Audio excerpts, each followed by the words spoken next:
They're closest you could find to a GamerGate expert. So let's start off with who are you? Hey, I'm Tachyon Blue, also known as Kevin McDonald.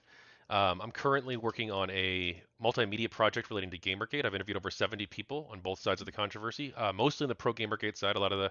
But I do have some anti-GamerGate people who I'm appreciative that they've agreed to participate in the project, and I'm glad to have their voices too. It's going to be published as multiple volumes as a book, but also as I'm transcribing GamerGate, I've interviewed over 70 people on both sides of the controversy, mostly on the pro GamerGate side. Sorry, I had a little bit of feedback coming in. Oh, But anyway, I'm making clips as I go. Um, so good plan. Good plan. releasing those publicly, and yeah, and I'm an open book, so hit me up. Okay, well, I also got my casual gaming friend who I took through basically the history of gaming, Gray Poupe. What is your Hey, perception? What was your perception as a casual? I mean, I wasn't even following this Gamergate stuff, but I worked at GameStop for a bit, so I started ignoring what people said about games. That was me. What about your experience that you think uh, you want to know going into this? yeah. Well, I definitely came in like way after the fact, and I had just kind of heard the normie take that like it was just a bunch of people mad at game journalists, essentially. I realized that I had like just a fraction of what the actual picture of the thing is. So yeah, I'm definitely way more casual, as Vincent is kind of saying. But yeah, I guess since you are the overall expert, essentially, you've interviewed more people on this subject than anyone else. Where do you fall on it? Do you think it was overblown on both sides, or do you think it was legit? I'm assuming. I guess it depends like what you mean by legit. I should disclose I was involved with GamerGate at the time too, so I didn't come at this completely neutral, though I tried to be as fair as I could. But For it sure. depends on what you mean by like what do you mean by legit? Like were there legitimate ethical issues that were raised? Like yes. Yeah. Do you think that they were legitimate issues that people were bringing up, or was it essentially just misogyny and people were upset that they weren't allowed to kind of run roughshod over their kingdom? Is I think what the initial claims were. So I would say that I'd say that there were a lot of legitimate ethical issues. Now there also were people on both sides who were culture warriors, like who wanted to fight a culture war. I don't think that that was the majority from my research, but also to a lot of this GamerGate controversy blew up and like took on other forms. So like obviously it started with ethics and like that was a huge push for a lot of people. But as more and more controversies happened and got like layered on to the GamerGate controversy, people were taking positions on various other issues too, like relating to censorship and artistic freedom and all these other different like areas and like representation in games and like people were so now instead of like just having a conversation just about ethics, you're forced to have a conversation for better or worse, right? And let people want to have these discussions about a huge array of ancillary topics too. I'm sure you're seeing this today in the gaming sphere as well. Oh, Yep, for sure. the effects are still felt throughout it. So let's take off journalist mode here. Let's get into some. Let me actually start with the first one. Uh, so basically, how far back does the do you plan? Let's actually start with the other one. What was the reaction to your first book, and why are you writing this second book now? Okay, so yeah, I did write a book in 2019, Gamergate: First Battle of the Culture War. The reaction, I guess, was like mostly positive from like my community, from like the people who were pro Gamergate. The reviews, there weren't a huge amount of reviews on Amazon, but there were some. Some people pointed out that it's a biased work or that it requires additional. It requires you to understand, like already have some level of understanding about the topic before you can really jump in and understand it. So I think there's a lot of areas where I didn't flesh things out as much as I should have, and like that's part of why I'm doing this second book too. Okay. Yeah. I could go with the boring question of how you going to make this second book much better, but let's just skip that. I'm sure what you're doing, I'm following along partially as much as I can. So, how when do you consider the beginning of Gamergate? I saw your sort of interview with the Hat Man, I believe. His theory is interesting, the Dick Wolf situation. It's sort of funny. Dick with the SVU, isn't that guy named like Dick Dick Wolf as Wolf well. Yeah, himself? yeah. I just find that a little bit ironic, Dick Wolf to associations there. But yeah, when do you consider this real start of Gamergate, or at least when are you gonna start it in your book officially? Okay. So the books are just the interviews themselves. I'm not really gonna have a huge amount of. I guess I'll have some commentary, like a chapter before, probably a chapter at the end, and so I might talk about that, like the start of GamerGate, of course. But I'd say August 2014. I usually put it around like during GamerGate. I'd usually put it around like the Gamers Are Dead articles, like those specific articles coming out, and the backlash to those. That's what I did when I was an activist at the time. When I talk to people now, people have so many different definitions. I'm just gonna use August 2014 as a general matter, as a catch-all, the whole month, I guess, of events. Historically speaking, I think that's where I'm gonna start it. Now, you've seen Hatman's theory. It I wouldn't. I'm not sure I call it like a theory. Or well, I mean it is right to some extent, but Yeah, do you, proto Gamergate. Okay, what led up to yeah. Gamergate? I do find that sort of because Gamergate just didn't happen. Zoe Quinn didn't just magically sleep with Five Guys franchise source and out of magic, and that's the start of Gamergate. But yeah, there was probably shit that led up to Gamergate, which is always good to know. But I guess you're just focusing on the events which you consider Gamergate, Yeah, which is good. though Hatman's follow I did when I did a book follow up with him, that I saw you saw part of at least. Um, that's going to be in the book as well, so that will be included. Probably toward like I don't know if I'm going to do it right after his or if, later on. I don't know. We'll see. But that's going to be in the book as well, and I did think it was worth exploring too because it is interesting to find out like where all this how this blew up into this massive thing, and it's important to note too that his research in this area, the precursor to Gamergate, quote unquote, the prehistory he calls it. Like that's more focused on like his investigation into like this like clique, quote unquote, of people, like the social justice clique in gaming, but like the illiberal social justice clique in gaming, like very specific Yeah. individuals who were openly pro censorship, and like how they, in his view, influenced the gaming industry and games journalism. But like that is like one area to Oh, explore, but there's like other different people came into it with different ideas. yeah. Now the really tough question, something that sort of came up. Do you blame Ben Yahtzee for sort of first being mentioning about the gamer label, or do you blame him more for the glorious master race PC race meme there, or do they like cancel each other out or amplify each other? What the PC Master Race meme? Yes, I just wanted to throw in a little bit of a Well, stupid look, question before Yahtzee. we get into it. Sure, we want to talk about Yahtzee. So I don't know a huge amount Yep. about Yahtzee's content. Um, apparently, according to Hatman, he did hold the view that the gamer identity should probably go away. He didn't say anything during the Gamers Are Dead articles, to my recollection, Yes, but he that's did correct. express this From what view. I've researched. And look, that's his opinion. He's entitled to it. If he thinks that that's what if he doesn't want to call himself a gamer on a personal level anymore, that's totally his choice. He doesn't have to. And if I don't, he shouldn't try to like push it on other people. And I don't think he is really. I think he just expressed a Yeah, viewpoint on. sorry. I had to throw that one meme one in there because of what you said in the glorious master race thing that he started. Wonderful meme, by the way. Great. You want to jump in here with a few questions? I'm way too lost in the sauce, so I don't Yeah, know where someone outside would want to investigate this. Another reason to bring you in. sure. I guess so. I've heard a bunch of different kind of definitions for Gamergate. As kind of the foremost expert, if you were to give like your most kind of concise like elevator pitch or like thumbnail sketch of it, how would you describe Gamergate? I would say that Gamergate was, I guess, essentially about ethics in journalism, particularly in games journalism, because there was a controversy, and well, there were a number of controversies, but there was one controversy that led to multiple other controversies being uncovered around the same time period.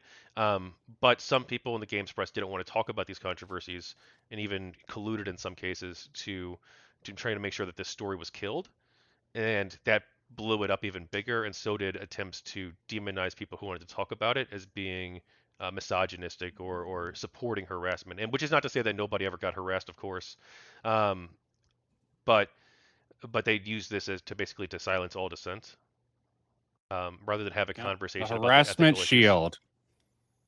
Yeah, not your shield. Should have been efficient, but do you know about that grade? I'm not your shield. A whole bunch of gamer gators came to a front and basically minorities and women defended the GamerGaters. Yeah, And I do remember that.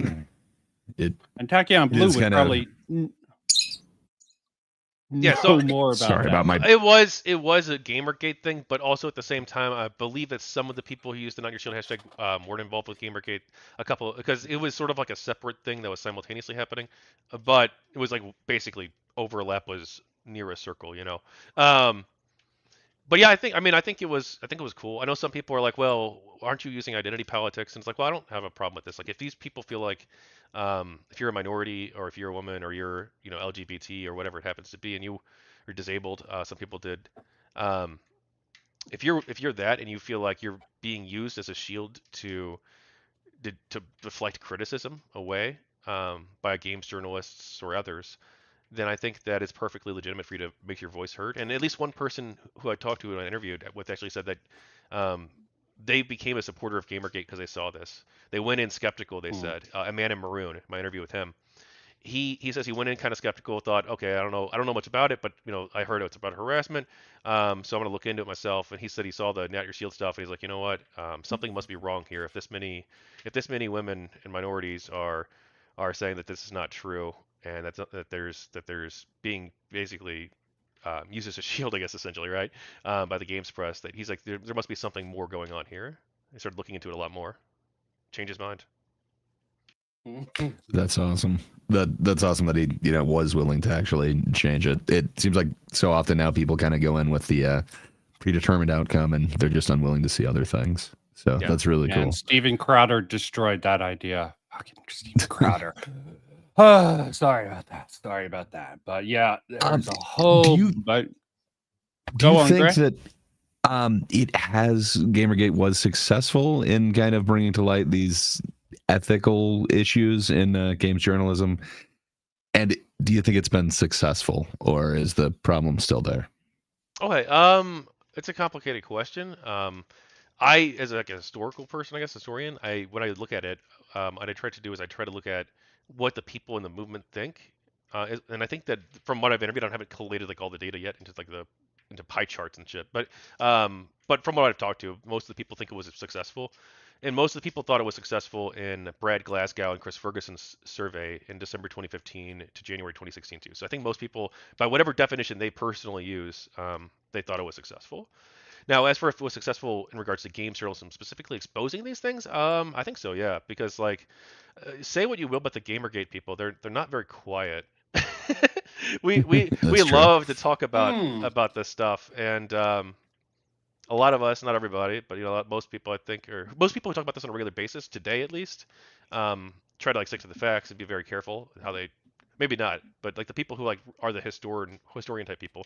There's other people too, other experts, not just me, and some of them disagree with me on stuff. But if it was successful, I think so. Right? We cataloged games journalism ethical problems with deep freeze. We created entire wikis about this stuff, like the GamerGate wiki. There were two different ones. There's tons of videos online. You'll find tons of articles too, blogs, of just people in forum posts all over the internet. Talking about the various ethical issues. I think we did a good job putting a spotlight on it. And some of these websites did initiate reforms, and some new websites were created too, with varying degrees of success. So I think that yes, sure. I think it was and successful in it that does way. seem a lot of the. I'm so sorry for speaking over you. I think No. I'm slightly delayed. I'm kind I of was going to say it does seem like some of the titans at the time, they don't seem to have their same I don't know, position, if you will. It does seem like it's definitely. I don't know if games journalism seems like it's nearly the monolith that it was at that time. I could be a little bit wrong on that. I am still a bit casual, but I don't see people really regarding the reviews as quite the same as they were back in the day. Yeah, if you're looking at the news, a lot of these sites are getting sort of eaten up nowadays. Okay, well, they just had one big IGN. umbrella. IGN just purchased the Gamer Network, VG 24/7, Yeah. Rock Paper Shotgun, a bunch of other sites. Do you think that is a result of this? Did it just kind of take some of that credibility away because of the ethical issues? To some extent, maybe. And if you look at the Alexander Macris, Archon, the founder of the Escapists, I interviewed him recently, And he's got this whole chart he shows over like the Alexa rankings for the websites. It's like his website, Kotaku, Polygon, and like one other one. I think it was Kotaku at least was on there. And it just shows that a lot of these sites did lose traffic after the Gamers Are Dead articles. Now Polygon didn't do a Gamers Are Dead article to be clear, but he was tracking their stats too. And it shows that like the Escapists actually did better than these other sites during that period. Now, of course, these sites lasted several years. I don't know how much that impacted them directly or how much these ethical concerns impacted them directly. I think it had some impact, both in terms of like the advertiser loss for sure, and then also I think their reputations were harmed. But also, this is games journalism, so a lot of people, the industry is not like booming right now. The games journalism industry at least isn't booming Yeah. right now. So there's a lot of competition with podcasts, with YouTube, with streaming. So people are like, well, do I go to Kotaku and get the review, or do I want to just watch my favorite streamer or YouTuber play it, or have them do like a deep dive and see what they say? I mean, even all For this sure. stuff seemed to have been brought up during GamerGate. I went over some of Total Biscuit going on Hatman's stream, and even he was talking about how these people need to do better. Okay, the research and all this other rigmarole with that. Talking about that, let's get into a little bit more dirt. Let's see how you think about what it propped up some careers out there. Sargon's quite big, and I think he really found his footing in Gamergate. Any strong opinions of anything around Sargon or factual stuff? Like, how big of an influence was he on Gamergate and what he sort of did optics wise? You Okay. probably, yeah, So Sargon. I knew Sargon back in the day. I haven't really interacted with him since. But okay, so I have like a relatively low opinion of him. So okay, let's just go through. Well, So he is going to liberal, so well, yeah, he's no longer a liberal at all. yeah. But so with Sargon, he was involved very early on too. He was one of the first YouTubers to talk about it. He did have a channel before then. He was also a game developer before them, right? He was supposedly working on this game called Necromancer. Or yeah, Necromancer, yes. And he crowdfunded for this before Gamergate. So he was already supposedly working on this game, and he would do updates on his show, on his channel. He would post updates of the gameplay footage and stuff, but it was way delayed. And eventually, um, he ended up canceling the game. And he says he tried to refund as many. He says he tried to refund people if they asked him for one, and but the game never came Not out. very ethical. This was But obviously a controversy. But at the time, so there was like it was a slow build, right? Because like he was confronted on this by Verilo and Seattle for Truth actually, and like a couple other people too. Like a bunch of people were talking about it, and he had them on his stream. Maybe not the best people to bring on, but um, anyway, he gave answers like, "Oh well, look, I had this issue with the artwork, and then blah blah blah blah blah." And he's like, "Well, look, I'm going to have it come out still. I'm still working on it. Just I'm way behind, right?" So a lot of people gave him, including myself, gave him the benefit of the doubt. And we're like, okay, well maybe he is going to finish this project. We should just, if he says there's delays, but he's going to try and work on those. But then of course he later ended up not doing it at all. As for his politics at the time, I'd say he was more like a milk toast center left ish person. Um, like it depends like what you mean by like center left, I guess. But he was like pro universal healthcare, pro immigration, stuff like that. Um, mm, and he's in the UK, so universal healthcare is like not really a controversial topic there too much. Um, and he was involved with GamerGate. He made videos about it. He also talked about. So originally he talked about the Digra stuff. So he originally he made tons of videos on this, right? Because he wanted to. It was a big topic. Get a lot of views if you talk about it. Plus, maybe he was a true believer. I don't know. But he would make videos about like the various different aspects of it, including he talked about like Digra at one point, and like, well, is there a problem with this like social justice clique of people? And he was like asking questions about that, but then he's like, well, no, I don't think we should go that route. I don't think that that's really true. I've looked at some of their other work, he says, and it's not that bad. Like some of these people are legitimate scholars, and we should give them the benefit of the doubt. And he said that GamerGate, he wanted to take GamerGate in an ethics only direction, which was because like it should be noted in 2014, 2015, and like 2016, like people like fought over to what GamerGate should be about to some extent. Mm. And so like there were internal divisions of people wanting to go a whole bunch of different directions with it. But I guess. he originally like flirted with the idea of, well, like, should we talk about the social justice warrior stuff in gaming? And he still did, but he considered that separate from his GamerGate work later on. Yeah. And then he also wanted to he got after Airplay, there was a cohort of people who wanted to Airplay's the documentary, just to be clear to anyone no. watching. Airplay Oh, Airplay the okay. event was a event in 2015 Okay. hosted by the SBJ. I just wanted to clarify. It was an actual event 2014, you're saying? 2015. Okay. It was August 2015. 20. Okay. And Go on. and so the documentary is based on that event. Okay. But after Airplay, there were people who wanted GamerGate to end, and Sargon eventually made a video, basically declaring GamerGate over because it's like the victory of GamerGate, I think he called it, or something, as he wanted to move on and cover other topics, like move into politics and stuff like that. So he tried to declare it over, and in like 2015, 2016 maybe. But a lot of people disagreed with him on that, including myself at the time. Yeah, wow, that is a good question. Then over time, so where would you put the end of it then? If he's declaring it in 2016, and you're saying that even you would disagree with that? Yeah, I would. Do you think it's over, or is it ever going? Well, that depends on who you ask. But I think the vast majority of people consider it over, basically. I think 2018, roughly, because I remember being in like late 2017, things were really starting to slow down. There just wasn't as much stuff happening, and there weren't as many people interested in it. And then by 2018, that's when like the last of the publicly advertised, I should say, at least, meetups occurred.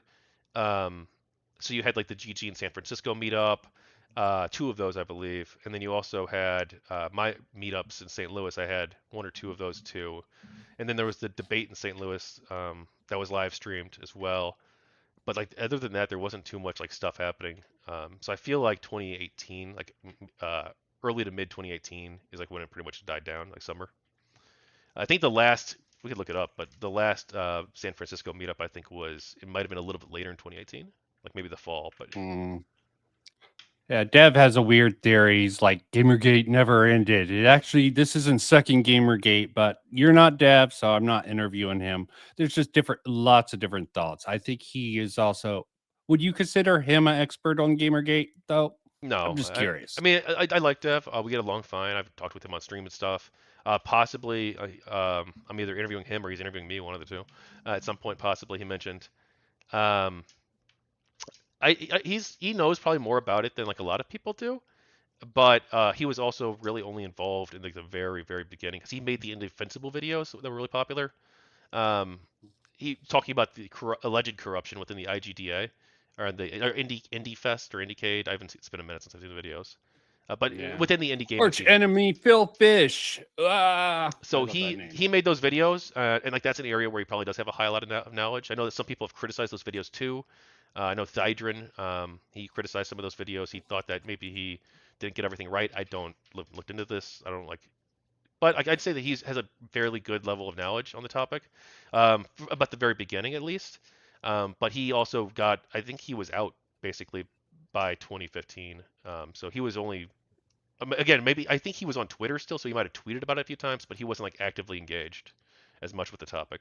He was a GamerGate tourist. They're everywhere.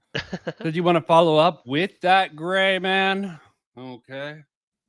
I was basically just wondering on that, but yeah. Like, to be clear, like he does talk about it a lot. He does care about it a lot. Like I wouldn't just say like, Hey, we can move on. I don't need you to say Dev is a commie like everyone else. Okay, that rumor goes around enough. Okay, he's got his hot takes. Let's not try to put him in more boiling water with his expertise here. Okay, fair enough. But yeah, I am curious about everyone's thoughts about GamerGate now that it's supposedly GamerGate 2, which I don't think very highly of because I don't see much ethics in it. But let's not get bogged down by that. Maybe towards the end, I'll grill you on that. Okay. But yeah, silly post. Glorious Master Race. I got a ton of questions. Like the first one I got was hilarious. Okay, just to throw this out. Let me read it verbatim. Great starting question. What is Gamergate about? A, incredibly corrupt, incestuous game media types, or B, nerds on the internet being mean to women? Answer that question and you'll know if the book is going to be worth a fuck. Some people in my community, okay, the binary, I cannot agree with the binary thing. I guess I do have a question for you kind of along those lines, because you said that you were kind of interviewing people on both sides of this. So you did get both Gamergaters and anti-Gamergaters. Have any of their positions kind of changed over these last few years? Like, yeah. Go ahead, sorry. Finish your question. I was just thinking, like, I know I've seen specifically Brianna Wu kind of saying a few different things than she had said back in the day, but I guess that's kind of it as far as I've heard anyone even kind of changing their tune. Regarding that in a bit, but well, some people definitely go ahead. Okay, some people have changed their in your experience with these interviews. Did anyone really change their experience or change their interpretation of it? It's not super common. Some people do change their views. Like Bash Fluff, he changed his views during Gamergate though. He started off very pro Gamergate, but then he disagreed with it because he thought that it was becoming too anti-SGW in his view. And so he basically declared himself anti-Gamergate, and then he moderated on the debate subreddits and switched sides on there. But like, so he changed his mind on it. He's not like anti-Gamergate in the sense that he's like, oh, they're harassers who hate women. He's anti-Gamergate in the sense that like too many of the Gamergate people are anti-SJW, and I don't like that. And he disagrees with them. Yeah. And then like Ian Miles Chung, not that you would consider him a good actor, but yeah, I would not consider him a good actor. He's changed his view, maybe for reasons that aren't entirely good, because he's a Russian propagandist now. But also Peter Coffin changed his mind on Gamergate recently, and did he? Yeah, I interviewed him. He's actually changed his view. He's actually like really. He's not pro Gamergate, but he's neutral now. He identifies as. Well, because he's very much his heels were pretty dug in before. That's not anymore. That's interesting. I hadn't heard that. You should watch the interviews if you're interested. I'm looking forward to it. Yeah, I don't think Brianna's like changed her view too. Like you mentioned her. I don't think she's like she still thinks Gamergate was bad, but she. Yeah, there was a whole kerfuffle in the last few days on that. But I am trying to say that she has completely switched. I just heard her kind of soften her take on it a little bit. She's willing to talk with some of the Gamergate people, and she says that there were some good people involved. But she's also, I don't know what her current view is. You have to ask her, because I know that she's been undergoing like a metamorphosis on this recently. So. Yeah, you might not know about this, but I heard about supposedly. Let's not get into the scary thing that's Milo, but supposedly he did an investigation on her to sort of find out dirt about her. I wonder how, given Milo's sort of penchant for, do you know personally if the investigation he did on Brianna Wu was solid or not, or do you not know?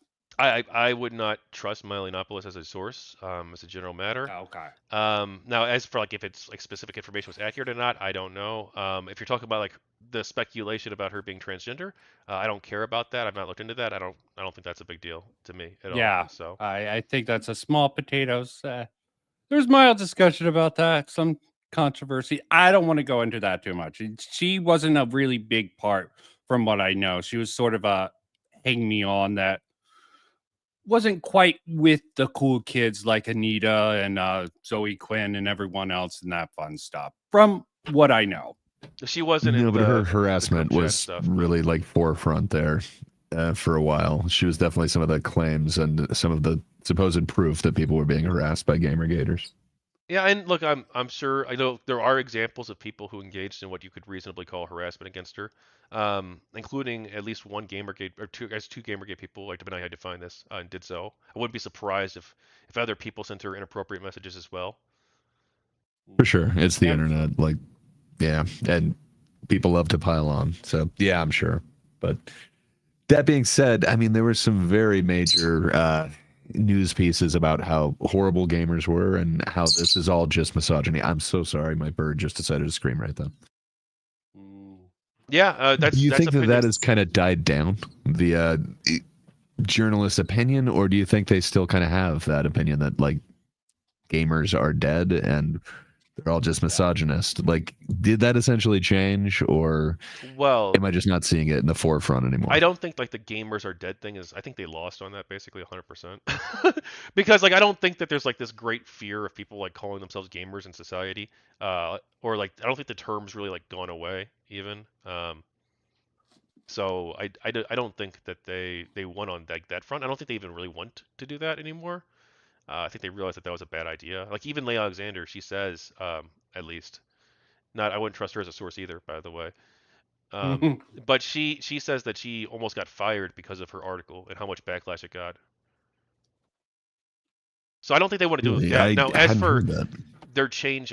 as for their change on like GamerGate, like I think that unfortunately a lot of the press, insofar as the mainstream press talks about this, they talk about it mostly through that like the harassment slash sexism lens, or like the far right lens. Like Asia Romano of Vox wrote an article, and she chickened out of an interview too after agreeing to one. Um, but they're mostly looking at it through that lens. I think that most of them don't really like know anything about GamerGate, and they just either one are ideologically biased, like the Guardian piece, for instance, recently, where they mentioned GamerGate in like two sentences. But they make the headline about Gamergate. But they were covering the sweet baby stuff. And they're talking about like the far right gamers. You had like a BBC presenter, or someone who works with the BBC, call for like a final purge of gamers recently, or of Oh certain types of God. gamers, right? So like Bunch all. there's definitely people who have um, like negative views towards Gamergate still. I don't, but you know who knows? We'll see. Right now, I'm not having a lot Yeah, of it mainstream got people aren't interviewing me Donald from this Trump project. elected. Well, that's what some Uh, people claim, and that's it's not even true. yeah, yeah. I mean, you look into it, it really started with ethics. As you said, they had a whole discussion about what Gamergate should be about. I don't think any of that was about politics really at all. That was just dishonest games journalism and their cahoots with indie people. Now there Now were we got this. grifters who tried to Go make on. it more political, though. I should point out, like it's not like there were zero people trying to politicize it. Oh, Oh, probably for grifters sure. on It both sides. Oh yeah, sure, on both sides for it sure. launched a bunch of grifters on both sides. It kind of Yeah. seems like you mentioned the Milo side, but he's not the only one that kind of came from that side as well. But do you feel like that is? Well, I guess. Sorry, Vincent said we'd get to that in a little bit, so never mind. Vincent, sorry, did you have a question, man? No, no, no. I'm letting you go. I'll interrupt you guys whenever I want. This is my show. This is not a democracy here. This is something. Go on. Fair enough. Do you feel like there is kind of a definitive winner in this? Like, it does seem like one side made significantly more money off of this whole incident. Would you Which consider side is that that, being a Greg? winner? Yeah, which side was Well, that one? it doesn't. I could be wrong, but it seems like it launched like Sarkeesian. Like it put a bunch of people kind of more in the. I know, for instance, like her. Now I'm forgetting what the funding site was, but it seemed to have a lot more backing than a lot of them from the GamerGate side. If I Yeah, all incorrect the in remembering scams. that. Okay. Yeah, I didn't want to go that far and So- call them scams, but it did seem like there was more money that was able to make from kind of the we're getting harassed side. Let's make something else, as opposed to. I know you brought up like the sites and everything, but it didn't seem like those were like huge kind of money makers on the GamerGate side. Am I totally wrong in kind of looking at it that way? I mean, some people made money off of it for sure. Like on the Pro GG side, I'm sure like anybody who got like all the YouTubers who got ad revenue covering it for sure. Some people For also sure. got money through Yeah, I like think the YouTube side is who raked it like in there. I donated to some of the people's Patreons, and like there's like a few bucks. And, like the biggest ones, I think I did donate ironically enough to Sargon of Akkad, which is ironic. I gave him like $10 or something, and then like Liana Kurzner, I supported her, um, and like maybe like $20 or 10 to 20, and then like Deep Freeze I supported too. But like these were all small potatoes, stuff. There was crowdfunding for Airplay 2 that never happened. Um, that was not organized by the SBJ. That was organized by Aaron Pabone and the Games Journalism Network, a separate group. Um, but they did issue refunds to everybody that they could. He was just incompetent. But like, so there were people raising money on both sides, and a lot of charity money too got raised. But I think that probably most of the money was more on the anti-GamerGate side because you look at like their Patreons and stuff. It was Yeah. wild. It was hundred. Was it? It was like well, it was like 30 something $1,000 a month for some of these people. Yeah, that's kind of what I remember. And I mean, I know it launched the careers of people, and like Milo got like a good book deal off of it, but I was about 100 I don't something know. thousand. Hang on, like actually, I can pull up the numbers. Okay, But numbers. yeah, I was just numbers, wondering. From numbers. what it doesn't feel like the memory is necessarily going to the side of the anti-gamer gates. Like it Well, you does get the feel like that. Wikipedia now. It's a harassment campaign on Wikipedia, but we all know how biased Wikipedia is. Okay. Then there's the whole thing with your censorship, Tachyon Blue, and also the Gamergate. What was this conference Thirteen that's going to thousand. be going on? $13,000 was the highest that I saw from one of the people, and that was only for like some period, some months. But yes, so I got censored on TikTok. Well, I'm shadow banned there. It seems I'm not getting any Well, views all it's of a sudden. Chinese run.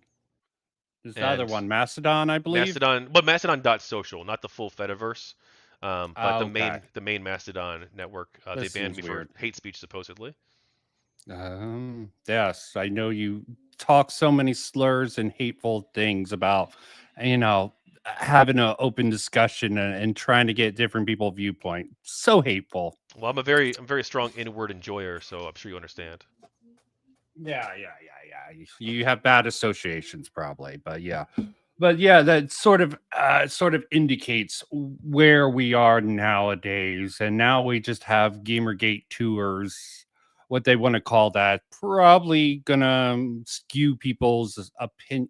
What are your thoughts? Do you think people are gonna identify this new movement going on against Sweet Baby Inc. with the movement before?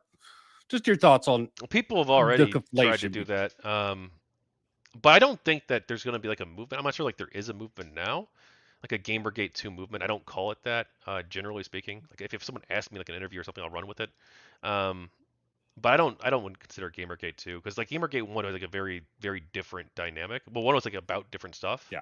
for the most part, and For then sure. two, Yep. it had very different dynamics too. Like it very much was like a I guess what you when I hate to say it, like a movement. Some people disagree with that framing, but like there was very clear like people running operations, talking with other people, had a whole hashtag that was regularly used, and it was a very much like an ongoing live thing. Whereas I don't like feel like that's the case with this. It's just people who are opposed to social justice stuff in gaming, um, coming like they're not even coming together necessarily, but like they're talking about it a lot. And there's a lot of controversies recently. Hmm. So like the Stellar Blade controversy, for instance, um, and others as well. So people are talking about that. But we can talk about the conference too later on if you want. We can circle back to that.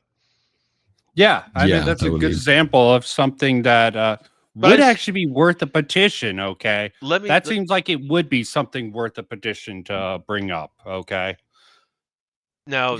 You mentioned like the GamerGate 2 stuff, quote unquote. Like some of the people involved in this, I do have like a low opinion of the Sweet Baby controversy. I guess like I defended Cabrutus when he got attacked. yeah, so did I. Okay, I actually admired him for coming clean about that whole, what was it, using the IMDb, which is just as easy to sort of edit as Wikipedia, for actually probably easier, less oversight than Wikipedia, and him dropping that. But let's get your thoughts. I've made my thoughts on Well, then that he well very widely you known. we you I mean you both we you and I know. I don't know about you, Gray. But then he spread misinformation about a friend of mine, actually, E. Zhang. Uh, Really? yeah. I just kind of followed it at the beginning, when that kind of blew up, but I didn't hear about the misinformation. I'm so sorry to hear that. No, I mean, she's a tough woman. She just basically corrected what he was saying because he tried to claim that she was hiring people based on race and immutable characteristics, but that's obviously not true. No, there's the N word for you, JP Mexican. Go on. So yeah, basically, this information was not true, and when apologized, and she was even willing to talk with him. She even said like, "Hey, look, I'm willing to talk. But he just completely ignored her, never acknowledged his mistake at all. Yeah, and that's not a good way to start a movement or continue it. Okay. You need to be able to take criticism. Let's pull back. I don't want to pull back in this. Criticism taken. That just brings up a question. How well did the GamerGaters, of course, we know how the anti-GamerGates took criticism. Well, do you think they took criticism well before we move on to the GamerGaters, how they took criticism? How did both sides take sort of criticism from So their own side or from the opposition? both sides, both sides obviously got criticized a lot. Um, I think that the pro gamer side was always more willing to have a conversation. You could probably find individuals, like today at least, Captain Carbine is closed off to discussions with people who disagree with him. But I'm sure, from my experience, the Gamergate people, they're more like liberal in like the traditional sense. So like they're more willing to like believe in discussion and free speech and dialogue and neutrality and like trying to be like fair. But obviously there's people who anytime you get a large group of people like this, you might run into some people who aren't open-minded. But I think for the most part, they were open to discussion and debate, and like they were always willing to talk with people, journalists, people debating people on live streams, debate subreddits that still exist to this day, like GG discussion, in some cases. So like I think they were always willing to have the conversation. Some of the anti-GamerGate people at the time too were. Like the debate subreddits, there were people there who were anti-GamerGate, and also like in jumping on streams and some YouTubers willing to talk. But most of the people, especially like the people in like the upper clique, if you want to call it that, like the people who were like in like the Skype group, with like Zoe Quinn, Catherine Cross, Nina Sarkeesian, Peter Coffin, Ian Miles Chong, and a bunch of other people. Like the people in like that group were generally pretty closed off to having conversations with people who disagreed with them. Well, And by did they generally, I not mean get any? completely, pretty much. Did they not get any criticism from their own side? Sure. Like people on Ghazi would like occasionally voice criticism, like especially like Sarkeesian's work, and disagree with her on like certain points, right? Or like on the debate subreddits too, which was like a little bit of a different crowd than just Ghazi, because they were a bit more moderate people on the debate subs who were anti-Gamergate. Um, they would like voice disagreements. Some people like were really upset with one of the inner circle people, Sarah Nyberg, who was allegedly grooming a child. Her cousin. It was this whole massive scandal that blew up. A lot of people were criticized that. Like Helicopter Guy disavowed her publicly. Okay. So they takes freaking grooming charges of a minor to But fucking other people get kicked defended out her of that too. clique. But Oh, of course. yeah. There will be those types there. But Oh, yeah, and they from what I did see, condemn. They did Gamer Ghazi, at least I should say, did condemn the Zek Attack doxing group. So there's a group of doxers okay. with like Izzy Galvez, who is Amazon's trust and safety person, or one of their people at least. Him and some other people too, including Pal Hofstein, a Ubisoft game developer. We're in this group chat on Twitter called Zek Attack. We called it Zek Attack after it came out. Good But name, Sack Attack. yeah, so they tried to dox Mombot, a Gamergate supporter, because I guess they didn't like her too, and then also she had some personal beef with 9volt, one of the other members of the group, and so because of this, they wanted to dox her, but it was infiltrated and by a Gamergate person pretending to be anti-Gamergate infiltrated the group and released all the information about them trying to dox her. Okay. Yeah, it's But always. they did. Damn. Ghazi did condemn them, to be clear, but like the Okay. inner circle didn't say anything about it. I don't think. You had something, Gray? I was just saying, damn, I did not realize that had all gone down, the kind of attempted doxing, and then the, I guess you'd there's an call article it, about it. You can pull it up, spy mission in there? It was Damn, that Rudderhouse. just sounds Rudderhouse awesome. ran that and Mombot. They worked together. Yeah, all things get lost to time. Like I didn't know Sargon well, I think I've heard Sargon talk about doing a game. I didn't know about people criticized him for failing to go and not exactly being ethical and trying to look down people. But I almost want to give him some I don't want to be too hard on him back in the day, despite how I'm critical of him nowadays. Let's not get too focused on that particular little angle there. But anyone else you want to call out? Any drama you want to start? Maybe I can Hey, do a you're trying clip really hard to that. do that. Yeah. Well, you gotta get a little bit of a controversy going, little hot takes. I mean, I appreciate trying to be honest, but blood sports was a thing back in the day. Hell, Ethan Routh, I think, notorious in that era, and even going forward. There were so many actors that came out of GamerGate, but how many of them made their name off of GamerGate, and how many of them were just grifting? That will be all. That's something we would have to have mind reading powers to know Yeah, there's probably exactly with that. it's I don't know. I don't know how many of these people. Well, one, like, how many of them actually like believe the things that they were saying, right? And then two, how much of their success, like Milo, for instance, like how much of his success was because of GamerGate versus like him getting some bump from GamerGate, but then also managing to like the way he operated, which I don't think is like a good way to operate. To be clear, to be like a bomb thrower and like give out as many hot takes as possible and attack people on a personal level. I'm a supportive of that. Oh But well, like it caught up with him in the end. there was true, it did, but there was like a market for that, and he was able to For fill sure. that niche at the time. And so I don't know like how much of his success was like because of GamerGate specifically versus him recognizing that there's this niche he could perform in until a time. For sure. I might be giving him too much credit by saying it's what kind of launched him. It's the first time I heard his name kind of mentioned was his GamerGate articles. But fair enough. I think that dude was looking to be controversial no matter what. So I'm sure he would have found another issue if it wasn't that. Yeah. I mean, Dev keeps on typing up like, I had some trouble. I sort of backed off. I could have been as big as Sargon and all these other guys. I think he's blowing hot smoke, but it's good to have a little bit of an ego sometimes. Well, Dev's got a big following. Yeah, he does. I don't agree with a lot of his politics. A lot of though, haters. We agree on some stuff, but yeah, his politics. I can get along with the basic stuff, but he needs the trucker video. Okay, he needs to do it eventually. But again, too deep in the sauce with that. Sheesh, I still got some questions that I should probably get. Do you?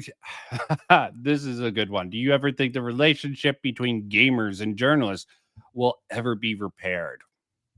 I mean, like, hopefully, but like I don't know. I mean, like, I'm not a fortune Well, the teller. art of journalism is changing and morphing. Yes, it's like it depends on what you mean by journalism, right? Because like there's already people like if you ask certain people like Amanda Maroon, right? He has like certain YouTubers he talks about who he's like, well, I watch it was Yang Ye, for instance, and it was Shift Up, I believe he said too. He's like, well, look, I trust their gaming news. And so like other people will find like certain like podcasts or streamers or YouTubers who like they think do a good job, and like they're performing journalism to some extent, or some of them are at least.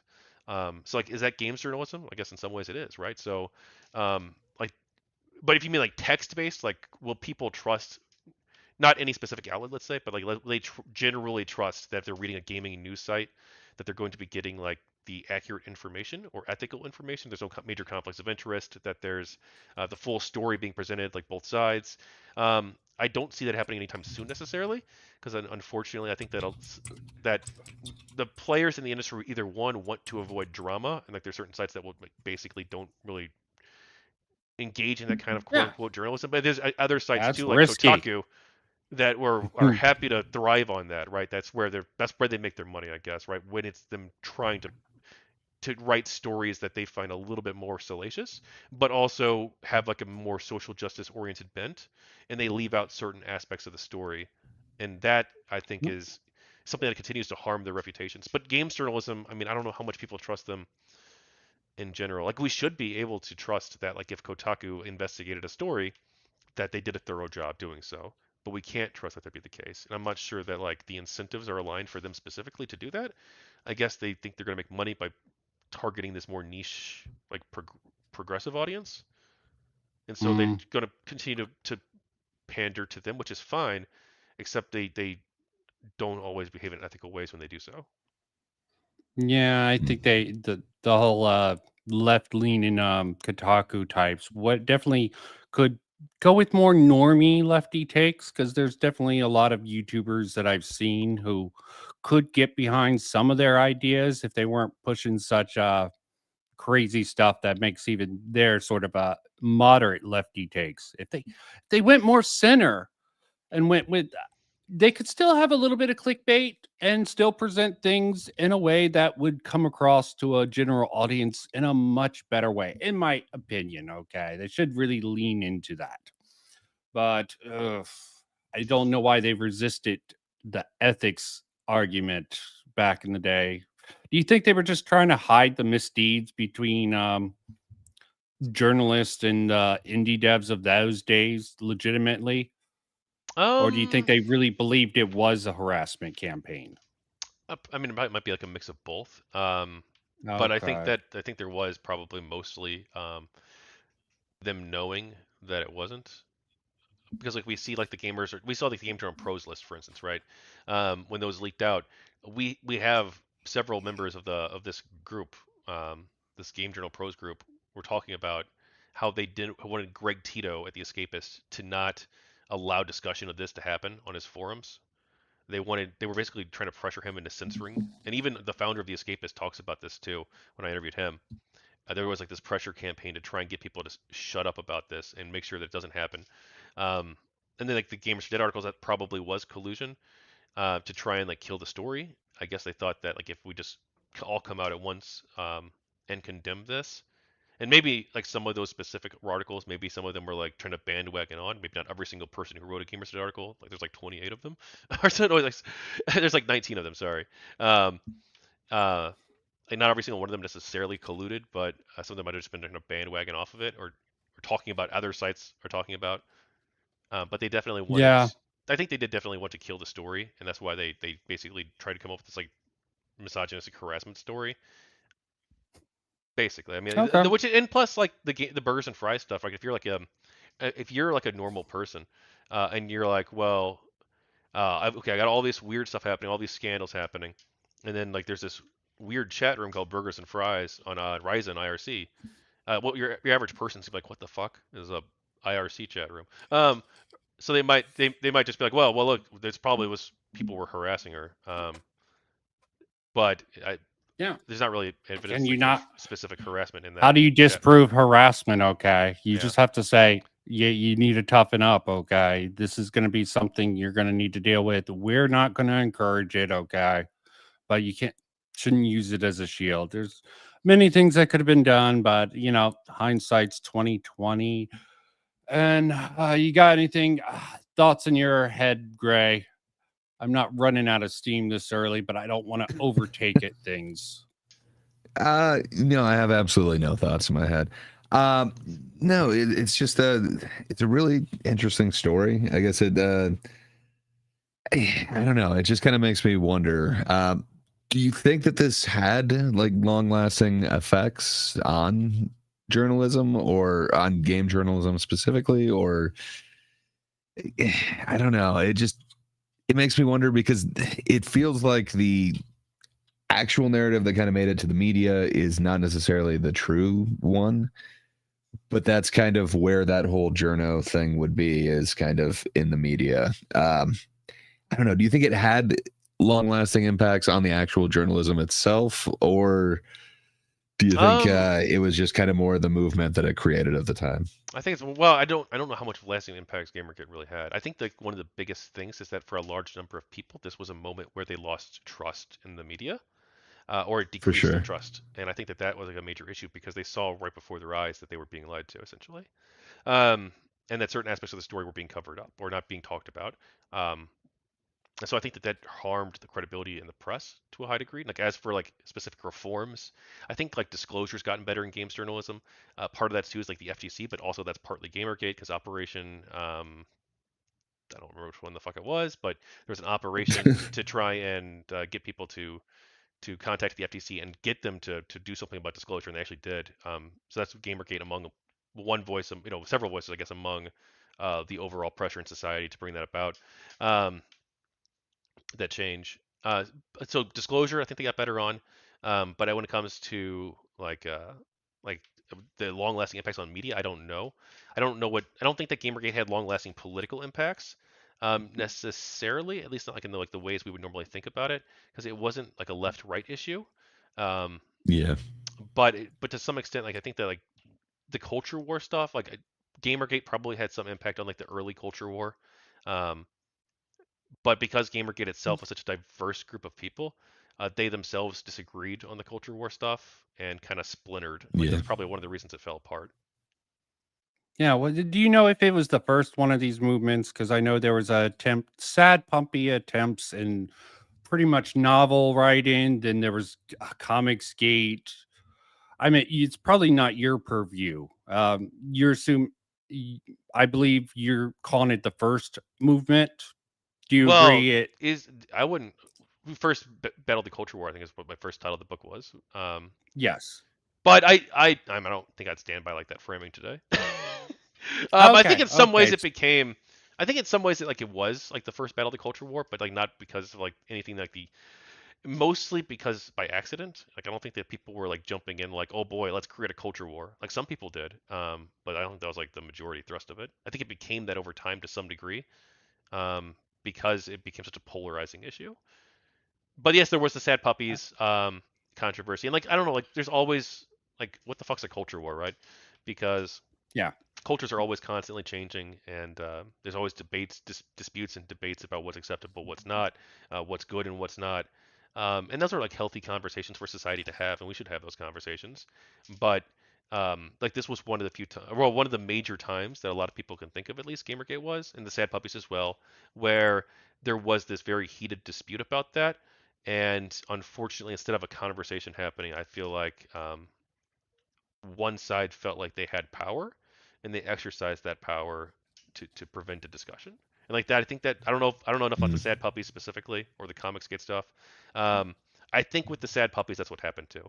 From what little I've looked into with this, and I talked with some of those people, Yeah, I I think think they it got fucked. mirrors Gamergate experience. There was some. I mean, Gamergate even had a group who didn't think the Gamergaters as large were uh, going far enough, so they Yeah. created a splinter cell off of, I believe, the major group to become, which probably I think had a much more right leaning thing, and Sad Puppies had Rabbit Puppies, so it seems to go parallel. We even have Comicsgate still fighting. This whole thing of Nick Rekieta is bringing up Comicsgate again. I don't want to go too deep into it. It's just interesting how, but I don't actually see that happening too much on the left. As much as they talk about division fighting in the left, they seem to have stayed pretty solid on this narrative. You think Well, that helped them? we say the left, like the Gamergate people were left wing, or well, Uh, a yeah, plurality sorry. of them. Should I say the far left? It's Okay, not even like yes. far. It's more Sorry, I like keep the illiberal left. mischaracterizing. You're probably right. Neoliberal to leftists are Illiberal on. left. Oh, yes, a liberal left. Sorry, I Yes. misheard you. Yeah. I So thought you said neoliberal left, and let's it's not get into so, neoliberal but the left. the But the yeah, a liberal. the whatever you want to call them, because like there's so many different words for it. Like because like there is like this weird clique of like I don't know if I click anymore, but like it's this weird like ideological grouping. I think he's like this like the hidden tribes data too. Um, I think at 8% they put it at hidden tribes, so that's like depends on how you define this stuff. Um, but like I don't know if you call it like 8% of the population or whatever who've bought into like this woke quote unquote for like lack of a better term ideology where like they Yeah, have abandoned the idea of discussion altogether from like a like left wing point of view because of the paradox of tolerance, for instance, and they have like a lot of different justifications for this. Um, but like that cohort of people has been really reticent to change their mind on the Gamergate stuff, and I don't know how we get through to those people, or maybe we just. I think that like if you're buying into like these illiberal ideologies, you probably shouldn't be in positions of power. Like it shouldn't be like illegal for you to be like a woke person in a position of power, of course. But like I think that as a society, we should value ethics in people. And so if you see people who are lying, if you see people who are trying to silence others or bully others, I think that people should stand up and do what's right, regardless of your political association. And if you're having somebody like that on like the far left or the far right or centrist or whatever the fuck, then you should say something and oppose. Like try to not give these people power if you can. Yeah, positions of power Sure. should be more like, I think it should be more like referees, okay? Incentives for people in power, they tend to accumulate more power. We should sorry, let me not get too far in my thoughts. I just think people in power should actually have just a stable place where they shouldn't get all these all these wonderful benefits by giving themselves more power, more like a neutral power. But that's a completely separate matter altogether. I'm trying to keep myself from off railing. I'd love to do that, and I'm sorry, gents. So I'll throw this back over to Gray. Another reason to have Gray on. Anything else Uh, up? I had go. yeah, sure. So obviously, I'm not trying to like paint you as a conspiracy theorist or anything like that. So I don't want it to be like that. But do you think the same issues that plagued the ethics and game journalists in journalism, excuse me, would be existing in other forms of media as well, or is this an isolated incident?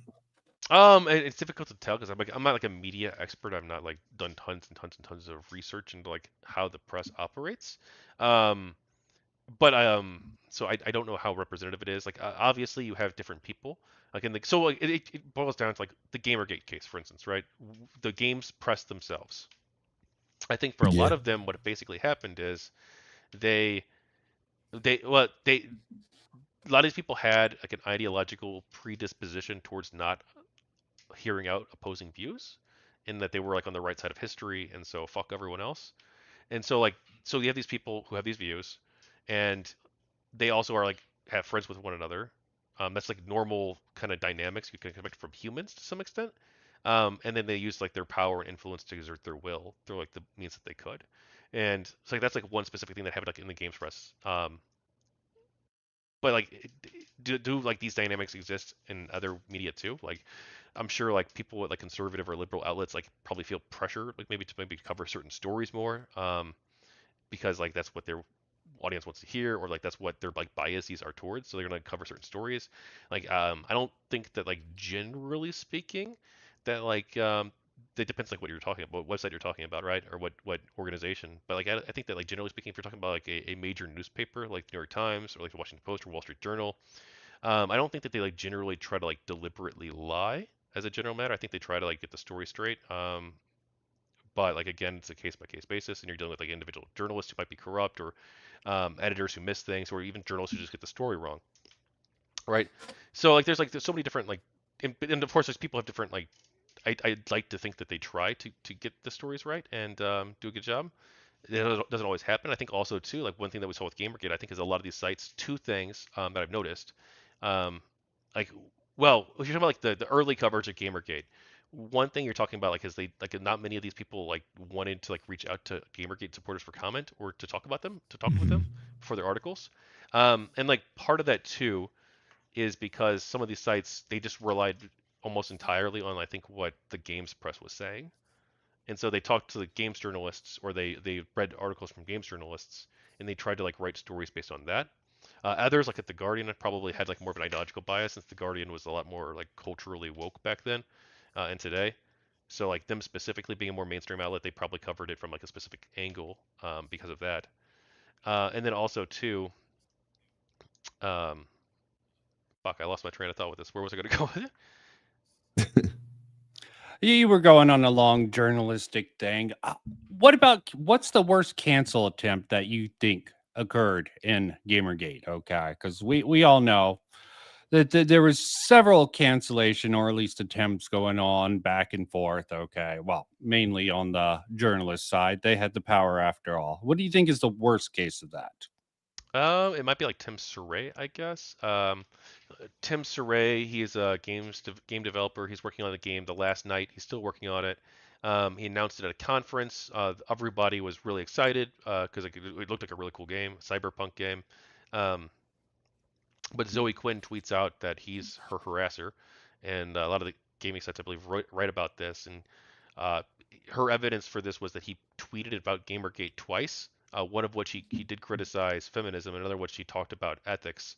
Um, And so she's saying, I don't know if the feminism one was a GamerGate tweet specifically, but she included that as evidence that he's a bad guy.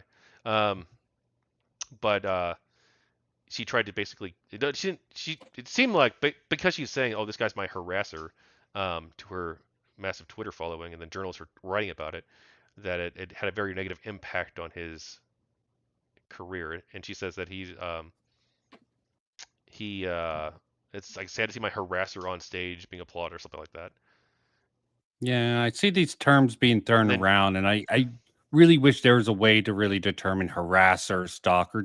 They're just throwing these terms around, and I'm like, is it really that? How can you really determine that within an sort of a but they're methodology? Because everyone's your thoughts on the sort of convoluted nature of what's harassment versus criticism? Because there's definitely some thoughts that any criticism or talking about like Mundane Matt got a D. I think what helped kick it off on the YouTube sphere was Mundane Matt being his video being DMCA'd by Zoe yeah, Quinn allegedly as by Quinn. she Yeah. allegedly, yes, okay, you're, but yeah, the sort of Streisand effect, but it not going too far, still being in circles, and I assume he got. Did he ever get what's your thought of the sort of Streisand effect helping it along? Of course, there Uh, was first the article by what's his name? I'm Zoe losing the Post, name with the Aaron five Joni, guys. This, yeah, Zoe Post that was blew up along internet, not the internet historian, Internet whoever Aristocrat, Medicare Medicare, yeah. aristocrat. Yeah, But there were Medicare other people in the covering it day. too, including like Yeah, Monday Matt. But yes, a lot of people were on that. He got DMCA. The YouTube crowd took interest, and a lot of other people it jumped wasn't just the in. DMCA. It was also 4chan did censor this as well. V did, and then so did Reddit, R Gaming at one point, and the Escapist, I believe, went back and forth. They ended up allowing it at the end of the discussions, but there was pressure behind the scenes to get them to censor it. So I think that RPG.net censored it. GOG allowed it for several years, but then later closed the thread. Yep, and But so yeah, I think the just censorship blew saying, it up for sure, 1,000%. I mean, if all they had to do, right, these gaming sites would just be like, hey, look, we made some mistakes. Here's what we're going to do moving forward to address the issues, and we're going to have a dialogue with people who have concerns about ethics, and if you have genuine concerns, let's talk about it. That's all they really had to do, but they decided not to go that route. Many of them did, yeah, and I this just cried. blew it up because of they tried to cover it up because they tried Yeah, to censor it. down, doubling down. Some not quite the Streisand effect of GamerGate 2. I don't want to call them that, but that's always a way to sort of get yourself in trouble. And of course, there was some speculation. I think the Zoe GoFundMe, it's really highly suspected she just blew that money to go to Japan. Anita, she got criticism like there was a whole bunch of stuff about her. Why would she need to steal and not credit some video game footage if she was asking for all this money to do her stuff? There was a whole bunch of funding suspect in there, and of course, there was a lot of previous footage, like her not talking. Anita Sarkeesian, just to be clear, not talk about not even really being a gamer. Okay, a lot of stuff come out, and of course, Phil Fish with the it going up for awards twice and given money was going into that. Yeah, concerns. I don't think it's just about the ethics. It's about what these the money that getting these awards really also became a sticking point. One of the ethics things, and I think that was legitimate. Any thoughts about that sort of mess that I just spilled out of my mouth just now? I do think that ethics are important. It was always kind of weird with the Gamergate stuff because like some people would only wanted to keep it about ethics in journalism or ethics in games journalism and not about other areas. Like that was a contentious issue, but it was something that was very widely discussed, including like the indefensible stuff, um, what's happening with within these award ceremonies. That was a topic of conversation, and so also people talked about we'll talk about like crunch time and like just various other issues in the industry. That was Well, that's still crunch is still a big issue yeah. nowadays. To be So there were a lot of clear. people like wanting and like how we want to think about like there was attempts to get people to get to do a Battlefront 2 boycott possibly, but Oh uh, yeah, microtransactions. cucks That's cuck, still cucks a like me running thing. cucks like me opposed that because we didn't want to. I didn't want to. For better or worse, like my view was like, oh no, we shouldn't. One, I don't want to have like GamerGate approved lists of like, oh, here's the games that GamerGate approves. Like, no, there's no shot I want that to happen. Or GamerGate boycotts. And I didn't want to like. We had a lot of developers who supported the movement, so I didn't at the time want to like alienate them by having us like boycott their games. Like if you ask me today if we should have gone that route, I don't know. Like maybe we should have. But I also feel like at that point too, GamerGate was winding down a little bit by the Battlefront 2 controversy. What year was that? I don't really had the power that we did before in the Okay, beginning. yeah. Power plays. Yeah, I mean, there's also. Let me just bring up this one article before we move on. I mean, yeah, I am gonna want to get into the sort of dynamic of how this is. The Escapist is quite an interesting little mess out there. I just want to bring this up, which definitely seems like a very interesting thing. This, oh shit, I went with the second statement. Okay, this is evolving this a little bit out of your purview. Wanted to jump this on you, but this guy pretty much he's went to court because he was fired for being alt right. There's a particular line in here that I found funny where someone lost job. Dennison of Reddit called him basically this whole story, which was quite interesting that I found. Russ Pitts, was he really a player in Gamergate at all? Um, I'm I curious. I feel like I maybe heard the name before, but I don't know who they are. Okay, this seems like the echoing of Gamergate, calling this guy alt right and firing him off of it. Basically slandering him, making it hard for him to work in the video game The Escapist did journalism this? sphere. Yeah. Okay. Was this when was this specific? What year? Oh, as far as I can tell, it happened the end of 2018. Okay. Okay. So I Seems wasn't like paying too echoes close of attention with the yeah, I wasn't paying too much close attention to the industry at the time.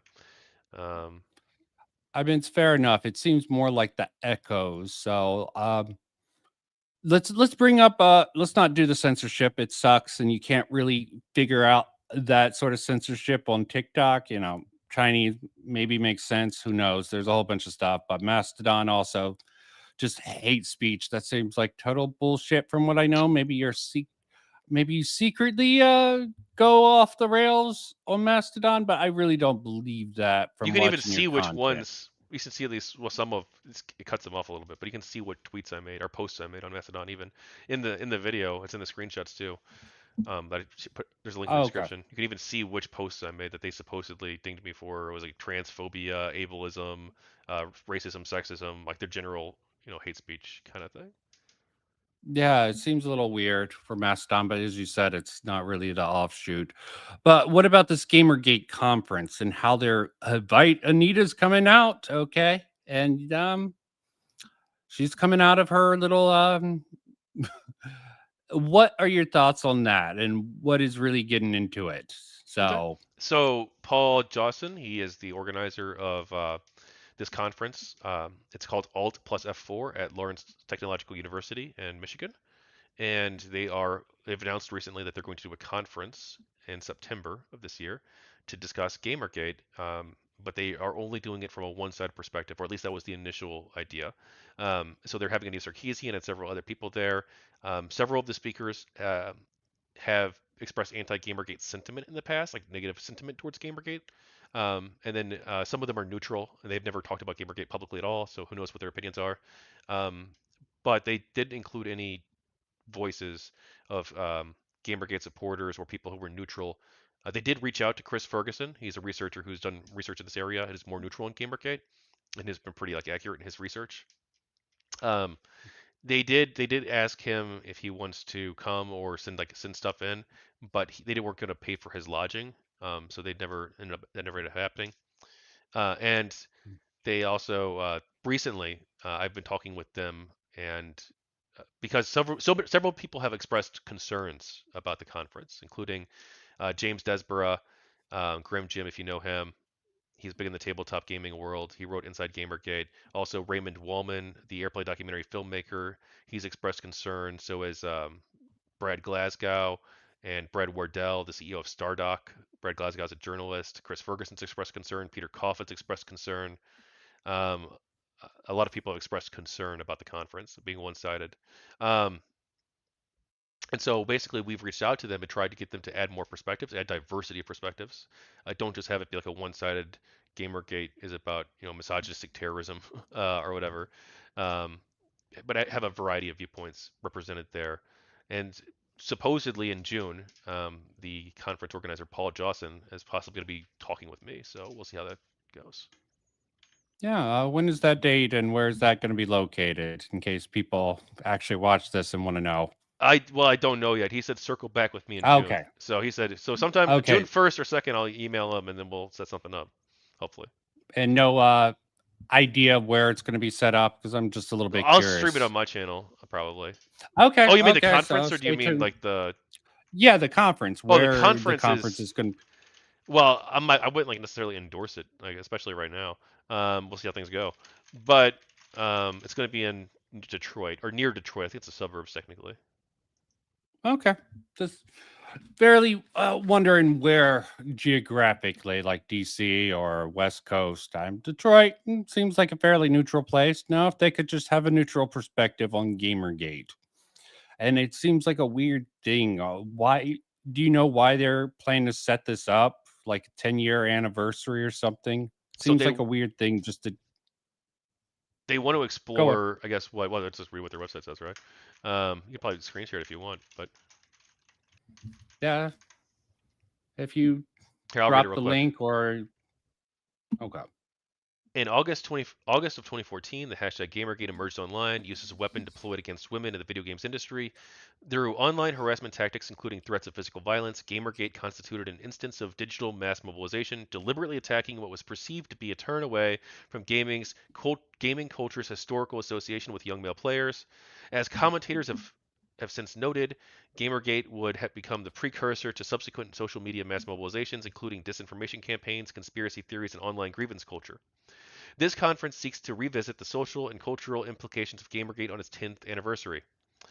To be held over 4 days in September 2024, this gathering of academics, designers, and community participants is designed to extend current conversations of game development and game studios beyond the existing heteronormative hegemonic discourses through offering an integrated, multi-perspectival digital humanities retrospective focused on the social and technological sources and afterlives of Gamergate. Yeah, the framing just sounds horrible to start with. Definitely not getting any perspective. God rest. God rest. I mean, it's some interesting looking back and how one-sided it is, both with the Wikipedia and with how it's perceived in here. I really hope that this conference will host it, but I'm not having very good thoughts with how society is. So Godspeed to you guys. With that, any thoughts, Gray, with that angle? Is that sort of shape your perspective of how this goes along the current main game? Yeah, I mean, I don't know. Just kind of hearing that description didn't it didn't bode well to me, but that kind of is a throwback description. But yeah, I don't know if I have too many additional thoughts on that particular conference. I hope you are able to get that interview, and I hope the guy is forthcoming with his actual information, because I don't know, that just sounds, all that information just sounded a bit interesting to me. I'm not sure if that would accurately describe everything that's going on, but I don't know. I guess every conference has kind of an angle. I guess that might be theirs. Yeah, I wonder how far-reaching it's going to be. Anita Sarkeesian come out of the woodwork when she hasn't talked about how long has it been? It was just like a year ago she closed down, but yeah, film frequency sort of was dwindling, and they finally closed their doors. I'm just wondering. She hasn't really been a relevant name within things. It just, Well, she I'm did just in what wondering was what it? they're. What was the year that she made the comment about CG Product Red, like 2019 was it or 18, where she talked about Yeah, how she was trying to talk to them, but apparently they've gone ESG marketplace. I've looked into that a bit. Seems rather light, they go with sort of the women's stuff. I guess there's not a lot of black people to really put forward in that, and they're doing like solar cells. I went over that little video when that came up. I don't think she was probably a really influential figure with making that push. well, she tried to Uh, blackmail them, right? I don't know if she worked for them at all. Yeah, of course. She tried to pressure them into it, as a lot of these current consultant thing, like Sweet Baby Inc., sort of had conferences. I've just w- did they really have these like conferences back then? Is there any like recordings of these pretty much activists trying to pressure things back Conferences? in Like, what do you mean? Like at like conventions or like their own GDC, conferences? Oh, like so being invited? I mean, like within the industry, like there's like there's at least in the convention world broadly for geek culture, like there's a lot of panels you'll see sometimes, depending on the convention, of like diversity in gaming. I don't know if it's like illegitimate necessarily to have those discussions, as long as there's like a plurality of perspectives represented, or they try to do a good job in hosting an actual discussion on it. That's totally fine with me. Um, as for like GDC and stuff, I've never been to GDC personally. I know that this year there were some controversies. There was the big scream that everybody saw. Um, Yeah, that wasn't a good look. Sorry, that was just funny. That's not something that you should really, that sort of plays into the big red, not big red, that SJW meme that's been yeah. going on for 10 years, Well, and like, so almost there 10 were years. two reasons for the scream, right? One of the scream reasons was that some people had lost their jobs, and so like if you lost your job and you wanted to let off steam, like I think that's like a fairly like understandable thing. Maybe not the world's most productive way to go about it, but whatever, you do you. But the other reason too was because they wanted to stop the GamerGate 2 hate mob that didn't exist. Yeah. So like, yeah, I don't know, kind of cringe.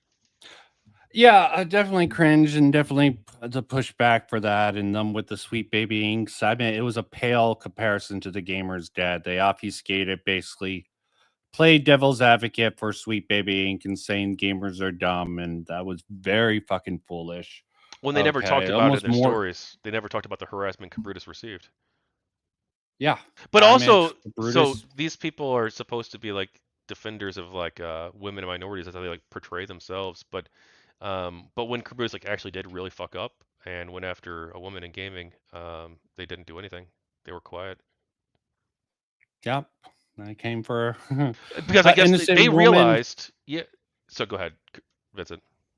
No, I was just gonna say they came for a woman, they completely misinterpreted it, and they slammed other people for just omitting certain things. Hmm. There, it's a goddamn mess. Okay, they're just not walking the walk. I'm not seeing any introspections, so I don't want to call him GamerGate 2. I don't think I'll go with Can my I other more. can I ask you? Yeah, So you were saying that like it doesn't feel like it's the same as the movement because there was actually a movement with GamerGate 1. But do you think it is? It, would you still say that it earns the title of GamerGate 2, or do you think Personally, that no. without a movement it's not? Okay, fair But enough. I did polling on this because I did a survey.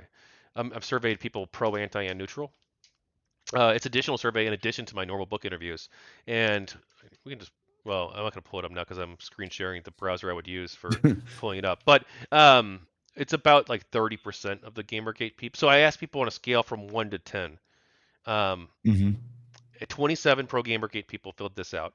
Now, some of them might have skipped this question, so it might be slightly less. And there's one GamerGate person who hasn't taken the survey yet because they had a major life event happen, but they're going to take it at some point, so it could change a little bit. But roughly, a third of the people think that GamerGate 2, they rated a 6, between 6 and 10, of Hmm. being a GamerGate 2.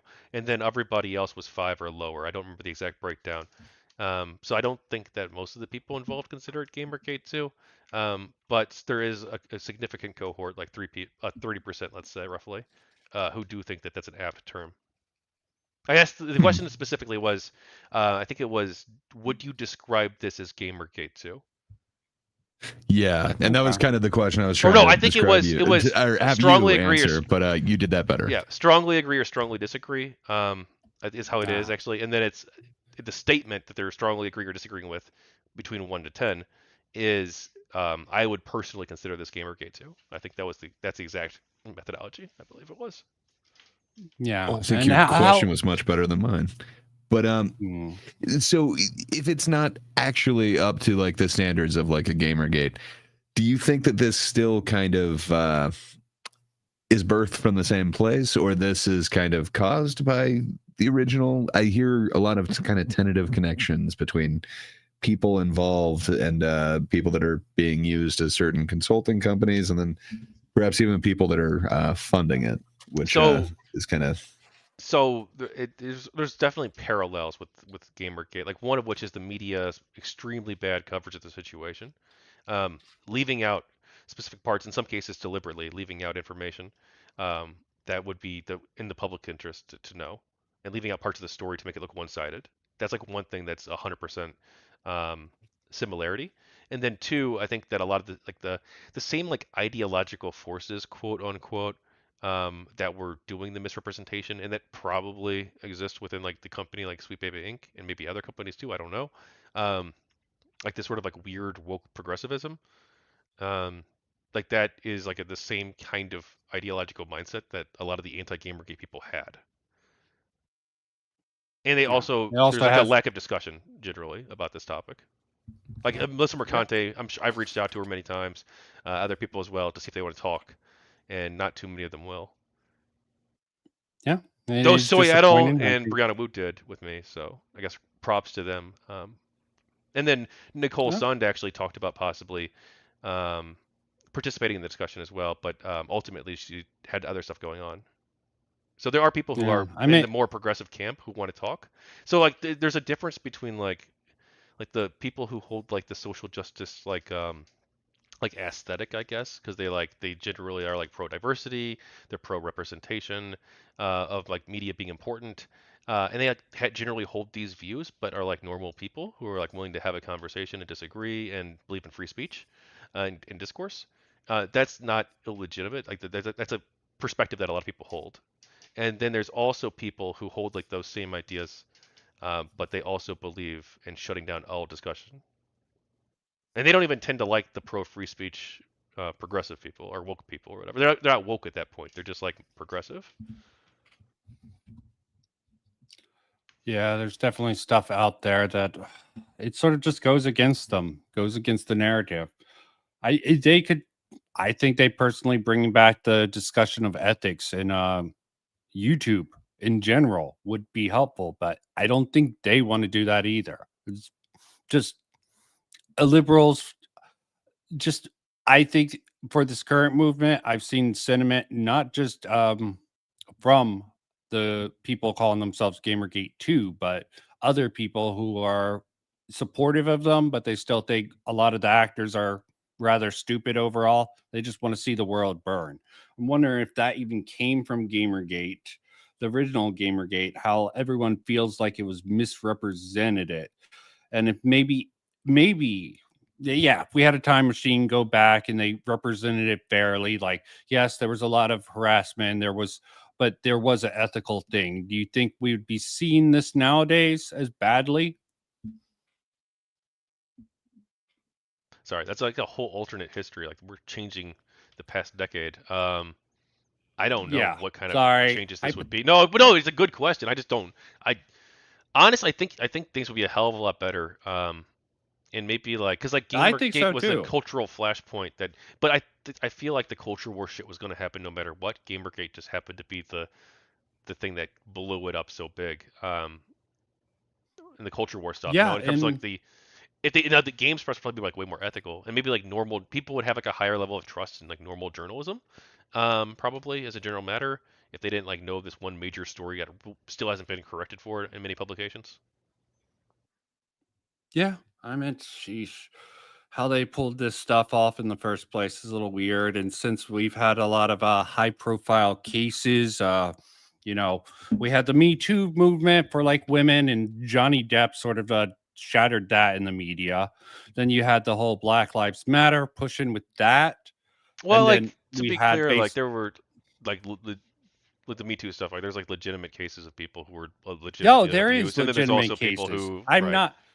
I'm Harvey Weinstein, horrible, Hmm. horrible person that definitely should have been exposed. I think they didn't really go into some of the they didn't take some of the more grooming and minor stuff very serious. You got some people like Kevin Spacey, Well, he got who fired else though, really right? got outed? He lost his show. Yeah, he lost his show, yeah. Okay, there's a couple of instances, but it seems like it wasn't taken too seriously. Not a lot more people. They even try to defend other people. I'm just sort of going with the process here. You had the sort of a Me Too movement, and that sort of got set back because there are. I agree. There are legitimate cases where that shit can be applied. Then you had Black Lives Matter, that whole thing, COVID. With that, people are just getting frustrated nowadays, and I think people revisiting. Are you seeing an uptick in people coming to your content or talking about the original GamerGate anymore now? um, Not. I mean, like there's some. I just hit 2,000 subscribers. Again, I think actually, because I think I had 2,000 at one point in the past, but then lost some and then regained them when I came back from content creation. But so there's some interest in this topic, obviously, but I've not seen like a big jump in numbers recently necessarily. I think I got like 12 new subscribers in the past 28 days. It might, no, actually, no, it's probably higher now because I just hit 2,000. That was before when I checked, so it's probably like I don't know, like 20 people maybe new this month. And then like I think it was 58 like or something like that the last month. Like so some people did come from like the Sweet Baby Inc stuff, I think. And discover GamerGate there that way because they heard what's GamerGate 2 and they Googled it or they searched for it. They saw me on other shows or whatever, and they're like, "Oh, okay, this is like an expert on the first GamerGate. I should check out his work."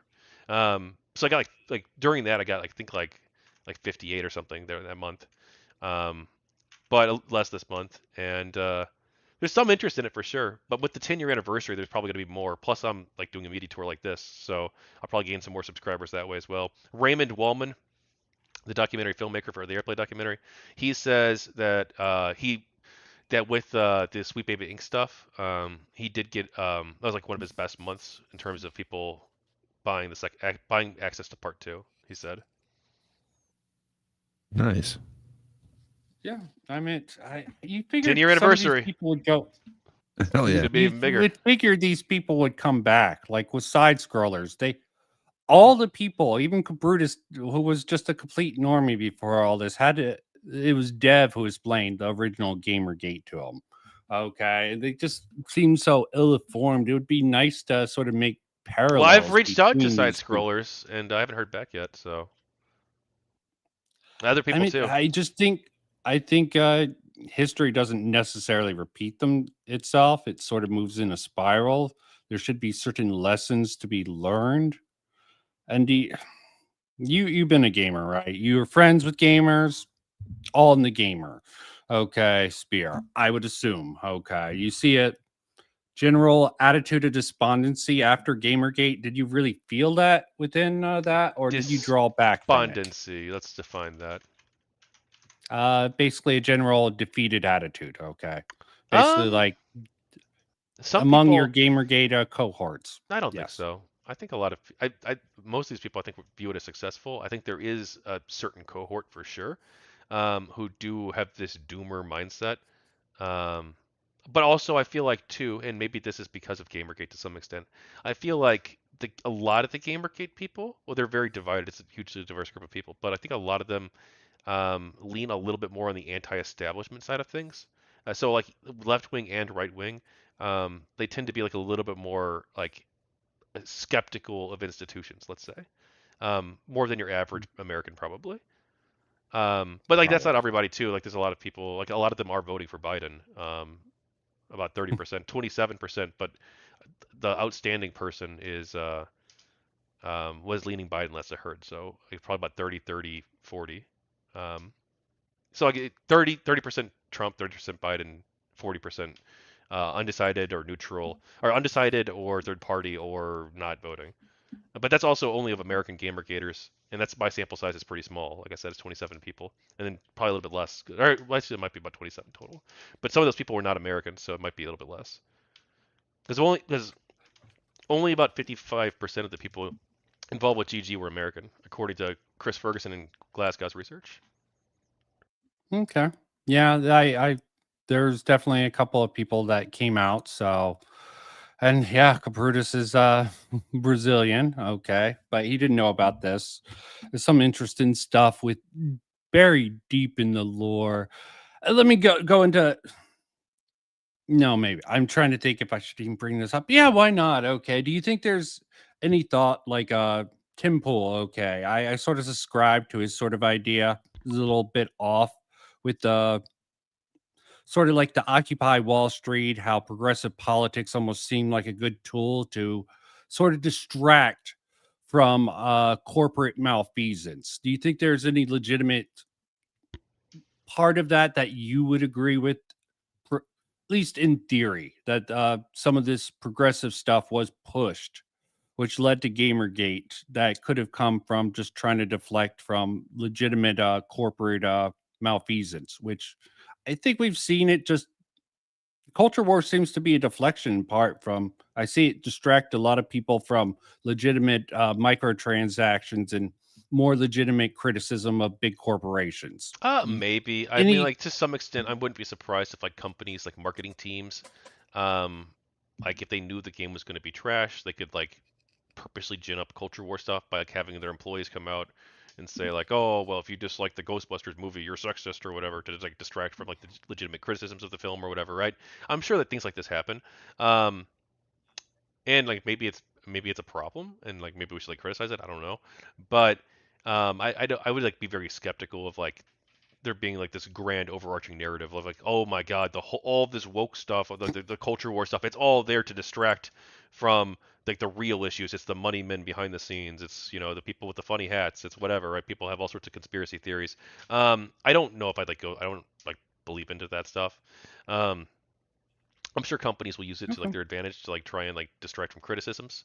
Like we have seen them do that, I think, with various like films and games that have come out where they're like, oh well, you disagree, you're just like sexist, or they have a problem with women, or they have a problem with black people, and like maybe in like some cases they do, like in China, shrinking the posters with spin on them. but Yep. but uh but I think that in the United States of America, people have like a very, and also around the world with the internet, a lot of people have like very divergent views on like what culture should look like, and I think people have divergent views of like what is moral necessarily, especially globally, and we we have like strong disagreements, and like some of these disagreements are like bullshit disagreements that like don't actually get to the heart of like where the core issues are where people disagree, because people are like arguing about like these really weird fringe cases instead of like trying to like, establish what their first principles are, I guess, and having a discussion based on that. But I think people have like genuine disagreements with one another. Now, is it productive to focus on these social issues instead of economic issues or foreign policy or whatever it happens to be, or scientific research? It's always a mix of things in a society, and it has to be a mix of things. Societies are always changing and evolving. You have to deal with economic questions. You have to deal with scientific questions. You have to deal with foreign policy. You have to deal with social questions in society at all times, and maybe some take priority more than others depending on the time period, depending on the circumstance. But as a society, we're always going to be facing with dealing with these problems and with these questions. So we should find a way to navigate them well and try to find out what the correct answers are. Oh, I absolutely agree, but I don't think these a lot of these questions should be sort of answered with games, okay?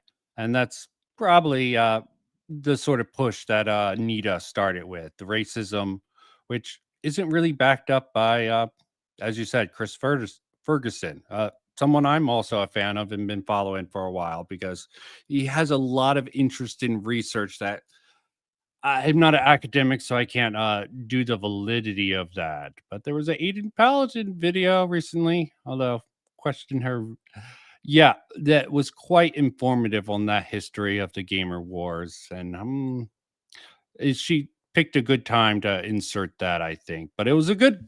I hope that generates some interest in Chris Ferguson because he's really underrated person research wise. Yeah, I agree. Did you Again, know that we're trying to set up a debate between him and Jonathan Haidt with me as the moderator. oh, that would actually be good. Really? We're That trying would to. be amazing. Jonathan has not replied yet. I hope that happens. That would be But Chris amazing. is down. He's open to it. He's very open to it. On social media specifically, that's what they'd be talking about if we ever get it going. Yeah, I'm not holding my I breath, but let's do it. Let's try. let's That'd be get awesome. there's one last thing I want to bring up that's sort of related and sort of not. Any last questions on the Gamergate book or anything you want to talk about with your book? I mean, last I'm an open book. So hit me up with anything you got. I think it's important to do this research for a number of different reasons. I think it's important that the truth be known about this. I think it's important that we correct the historical record on this, which I think has been unfortunately inaccurate because much of the early press coverage of this was inaccurate. And a lot of the opinion pieces, instead of journalism, we had a lot of opinion pieces, and we didn't have a lot of people looking into the situation and covering it objectively or fairly. I think that was a problem, and I think that a large number of people who were largely innocent got wrongfully smeared as being misogynistic harassers who got Trump elected, strangely enough, and then like there's no evidence for a lot of this stuff. Obviously, some people did get harassed. That's horrible. And anytime you have a large group of people, there's going to be some people who are bad actors, who are sexist or who are trying to make money off the situation. But I think that the vast majority of the people involved weren't this, and that they were smeared as this. And now we have this whole fake history where people looking at this are going to be like, "Oh my God, well Trump." There's so many articles. Like if you Google Gamergate, one of the first articles on Google is Asia Romano's article where she claims that Gamergate got Trump elected, and this resulted in January 6th and our election being nearly stolen by President Trump. And when I and like if people believe this fake history and this fake narrative, that's not good for anybody. And it's not good. It's not good for the activists. It's not good for historians. It's not good for the people who want to make informed decisions in a democratic society to have this fake narrative out there. So I think it's important. And I've tried to be pretty like honest in how I approach the topic. I feel at least maybe you have criticisms for me, but um, yeah, I think it's important work. And if you want to support me, you can check me out on YouTube or Kick or Twitter. Give me a follow, give me a like, give me a subscribe, comment, all that good stuff. Comment on Martin's video as well. Um, I'm also working on another project too. I just started. Yeah, I think I tried the to Mud catch project? it. I think it bored me. Sorry. No. I was like, okay, we don't have to talk about that. Sorry, man. But yeah, different content works for different people. Yeah, I think the last question, which we could turn into something a little bit polarized and just for a little in bit, weaponization of the academics. That's been my theory for a while. You'll see people in all sorts of entertainment, even Hatman. It's like they keep using this one, not even someone who has their PhD, but has been like 8 years been studying this. They keep on citing her, okay, for the Wikipedia for Gamergate harassment campaign. I'm guessing there wasn't much of it going over some of the Hatman stuff. Total Biscuit was arguing about we need to do research for all that. And there is research out there, but what's with the slow move on this research? What's your thoughts on that before we get into my on basically does it cause violence? They sort of downplay that, even especially the sort of progressive side, anti-Gamergates wants to not do the research, and that sort of ties into a couple of other things nowadays. Do you think weaponization of the academics is a legitimate problem, both in Gamergate and in society as a whole? Because I'm seeing that's going on. Because when you get into like global warming stuff, it's not a settled science. I hate that term, settled science. What's your thoughts on that? well, I don't know about global warming specifically. As for like universities and things like this, I'm not an expert in this area. Um, I don't know. I know that there are like academics who've written papers about GamerGate that were like wild shit. Like just like not even like not like studies like researching the GamerGate people or anything like that. But like there have been some of those too. But like those don't show it was a harassment campaign or like far right Yeah, or the whatever. FBI Uh, sort of looked into it, but like and there have they been couldn't. but like the sad puppies and the Gamergate stuff, people have written these like academic papers where it's like opinion pieces, it seems, Yeah, and they like to like say that like Gamergate was like this far right like movement. Um, and and that's people like will sad sort of puppies use too. They these say the same opinion thing. pieces. Yeah, but like Yeah, it's opinion yeah. I pieces. don't but I don't know how like how like corrupt quote unquote like academia is. I mean, we just read the Lawrence Technological University thing. It didn't look like it was a very like pluralistic approach to the conference originally. But you know, who knows? Maybe with this conversation with Paul soon, that things will be different. Okay. So I can't Yeah, really comment too much on that. Sorry. yeah, I'm going outside of your purview. I see people like with the whole rings of power, the token expert, being cited when obviously they go against the ideas of other things. Just the weaponization of expertise came up in your discussion with Hatman. I thought I would ask you about that particular issue. Gray, any thoughts on that particular thing in there?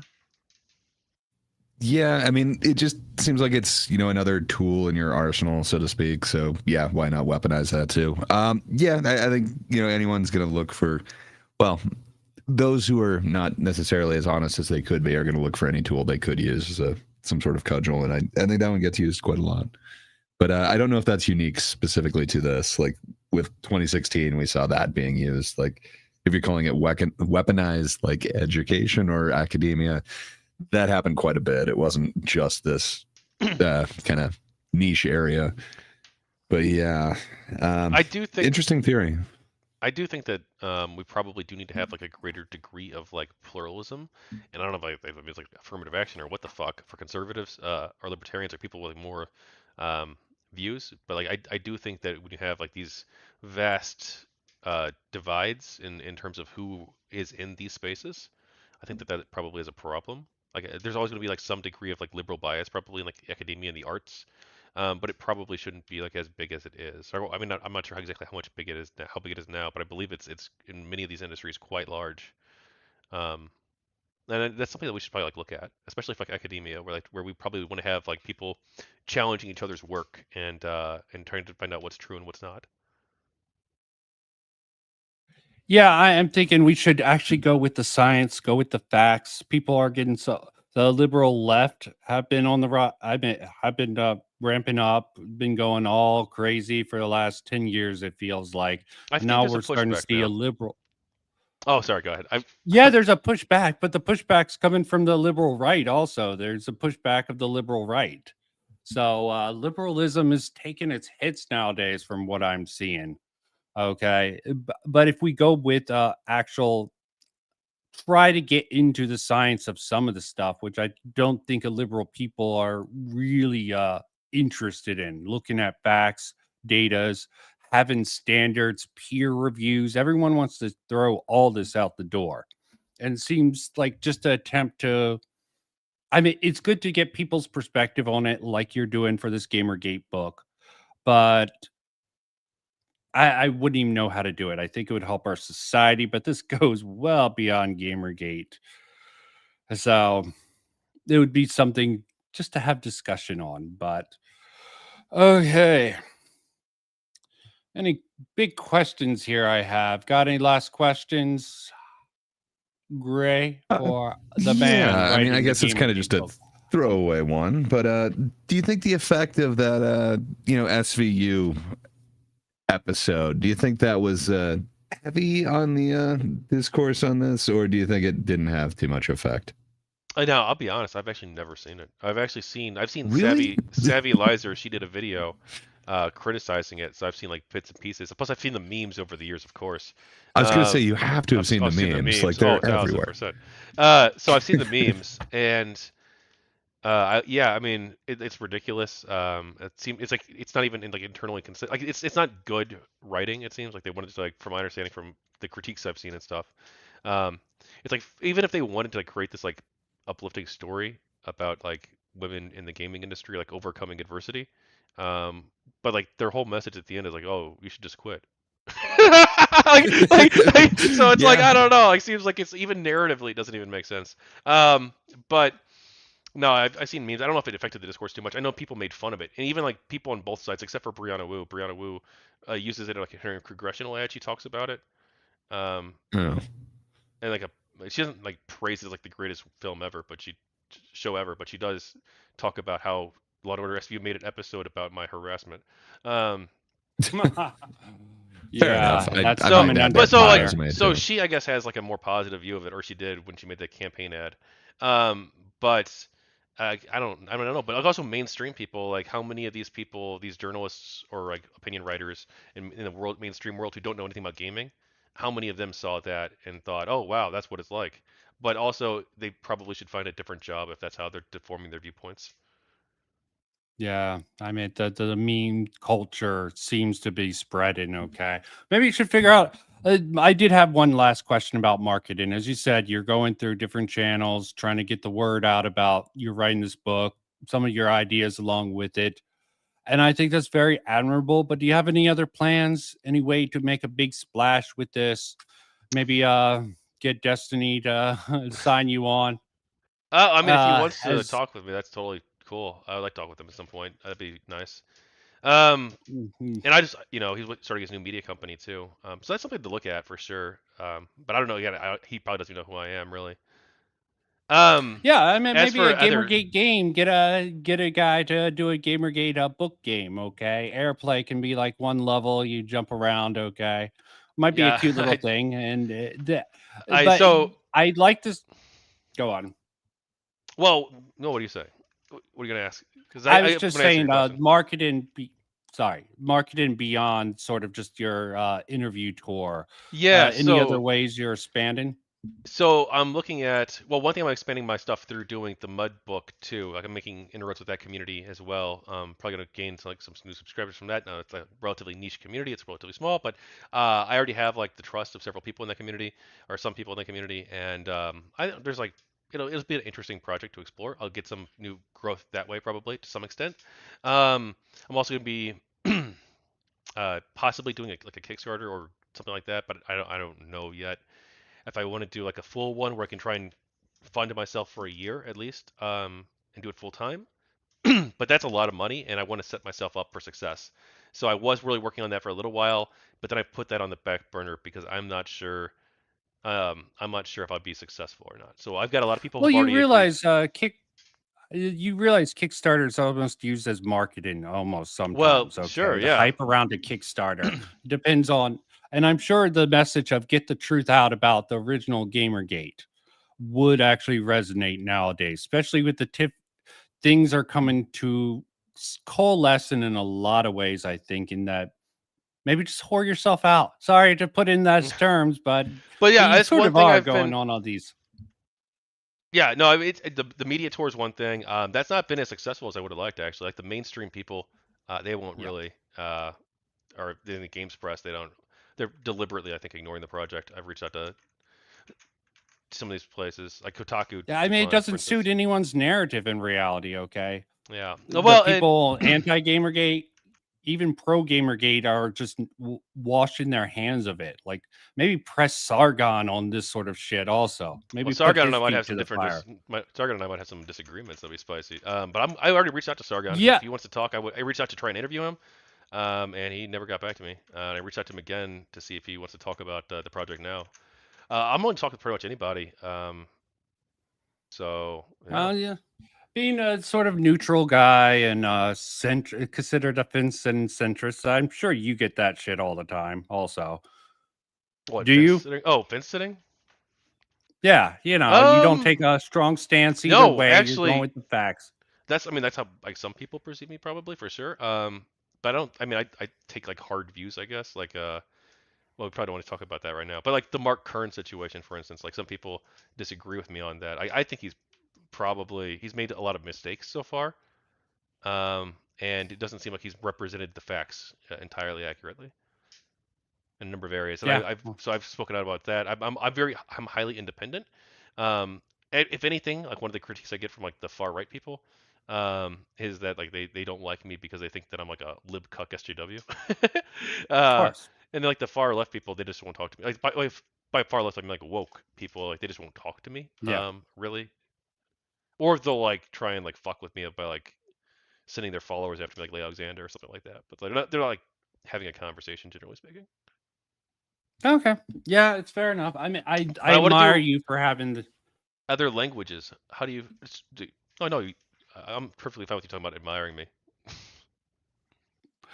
Okay, yeah, you gotta hype it up. You gotta have an ego in this atmosphere and sort of get some gusto. I would personally press people like Dev to really take this out. Even pressure Well, he someone does like say he wants to set Sargon. something up. A dev does. He said he's just scheduling and stuff. That man's the king of getting attention out. Attention, good and bad. Dev is good at that. Okay. I want to make it. I want to release this possibly in other languages too. Like one of the main ones I want to get Okay. is would be Chinese. But also I would look at like several different languages like too. Like French would be good. Spanish, Portuguese. Yeah, Chinese. Isn't that like the most popular language? Not just Well, it's not other pretty than wide English. known. Yeah. Yeah. Okay. Spanish. Yeah, I guess that would be one Well, I route. don't Go the know how they break it multilingual down in route. terms of like L2 versus L1 speakers and stuff. Because like Spanish Maybe obviously make has. a manga out of it. Okay, turn it into a comic book. Maybe get a Kickstarter for the truth about Comicsgate, the comic book. Okay, Well, I thought about covering this the is a sad hyper puppies story at some exaggeration. point, but the sad puppies people, they're not really. They don't like to go on the record as much. So like I don't know how that's gonna work. No, it is disappointing. No one knows, and I think personally, a lot of the stuff going on. I personally think a lot of the stuff going on in the novel scene has influenced the sort of culture above it, because you see all these debates going on in novels, sensitivity reading, all this rigmarole being brought up. And you're just seeing the downstream effect on the rest of media, even for games nowadays. So there is a broader, probably a broader market that probably would have overlap that I think would help you out. But those are just my opinions. And those probably aren't going to do you much good considering Well, I'm also thinking about some of my covering reputation. Ukraine too. The Ukraine war. Ukraine. Okay, sheesh. Maybe get Dylan Burns for that. Well, Okay, I'm going that to would actually interview be a him, good of course. perspective If on. I decide to do that, but I also don't want to create too much of a backlog right now since I've already got two major projects I'm working on. But Yeah. that's one thing to be looking at for Okay. sure. And Dylan Burns would be a great person to talk with. Also, Ukrainian Anna. I'm sure I'm going to butcher her last name. So, Anas Anastasia Paraskova. She's great. I've interviewed her before actually. We've talked. Uh, and I'd be interviewing a bunch of other people too. I'd be interviewing soldiers, ideally on the ground, um, people who probably got wounded, first responders. I would want to do like an in-depth look to the extent I could, and interview like policymakers too, and people at think tanks, what they think about the war. Russian military bloggers who I probably disagree with on everything and think are hacks. Maybe I don't know. We'll see. Or Russian soldiers too, but there's gonna be hard people to get. Okay. Yeah, that probably would be hard. Chat is throwing around some names. Did you try to get Mundane Matt? I I'm should try to curious. get Okay, Mundane I Matt, saw. but Mundane Matt doesn't, I guess, like me because I criticized him when I made my Uh, video on the saltier than crate situation, where Mundane Matt misrepresented events, it seems, and yeah. Well, didn't try to get Andrew Dahl's side of the story at all. But and we got a he was fan. invited. He was welcome to come on, Okay. and I'll still Okay. talk with him if he wants.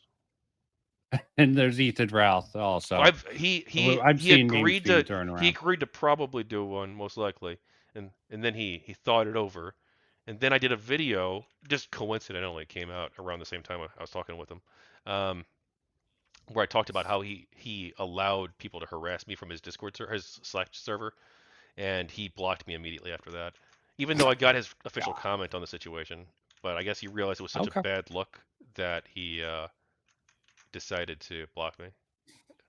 Even though he Yeah, was okay fair with it enough. coming out, but I wouldn't care if he was okay or not. It's fucking the truth. So Yeah, I believe in the truth, no matter if it hurts or not. Okay, go with the truth and have your opinions on it.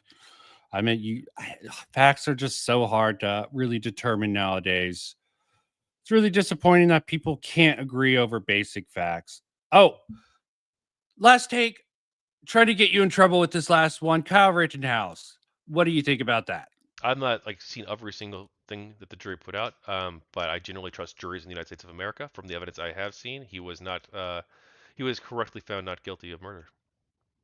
Okay, that's a fair take. Even Destiny, he sort of got banned from Twitch for it. I have my problems with Destiny, but I respect him in other ways. Got anything to close us out on, Gray, or are we just closing down the stream? No, I think one way or another you asked most of the questions that I wanted to, but just thanks for being willing to come on here and answer a bunch of our questions. I know I'm a bit casual here, but thanks for filling in my giant gaps of actual knowledge in this situation. I found it super informative. So just thanks for being so open on everything. Yeah, absolutely. And Thank sorry you I for having me. couldn't. And sorry I couldn't give you a good argument. I felt this is important to just do straight, and I think we would align on many areas. And what we would disagree on would probably be. I don't like, despite my, despite me fighting with people, I don't like to fight. I just have very strong opinions and very fact based, and you're very similar along that. So maybe I'll find an opinion of yours following you at some point where I can pull you aside and argue with it. But until then, I'm just going to close out the stream. Cool. Well, hey, And everyone take care. You want to shout yourself out, and I'll shout myself out again too. Oh, yeah, sure. Double up, okay. Vincent Martin, I just do whatever the hell I want, generally, whatever catches my interest. Like, I don't know if I want to go, I don't know if I want to pursue, because the Hatman thing got me interested. He seems to have the early stuff, proto GamerGate stuff sort of covered.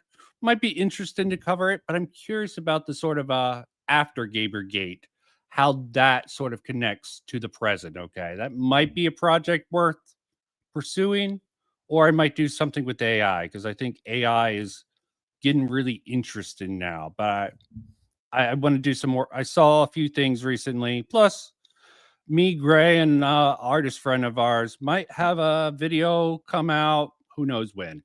Okay, on an anime related to AI. Carol on Tuesday, completely underrated anime in my opinion.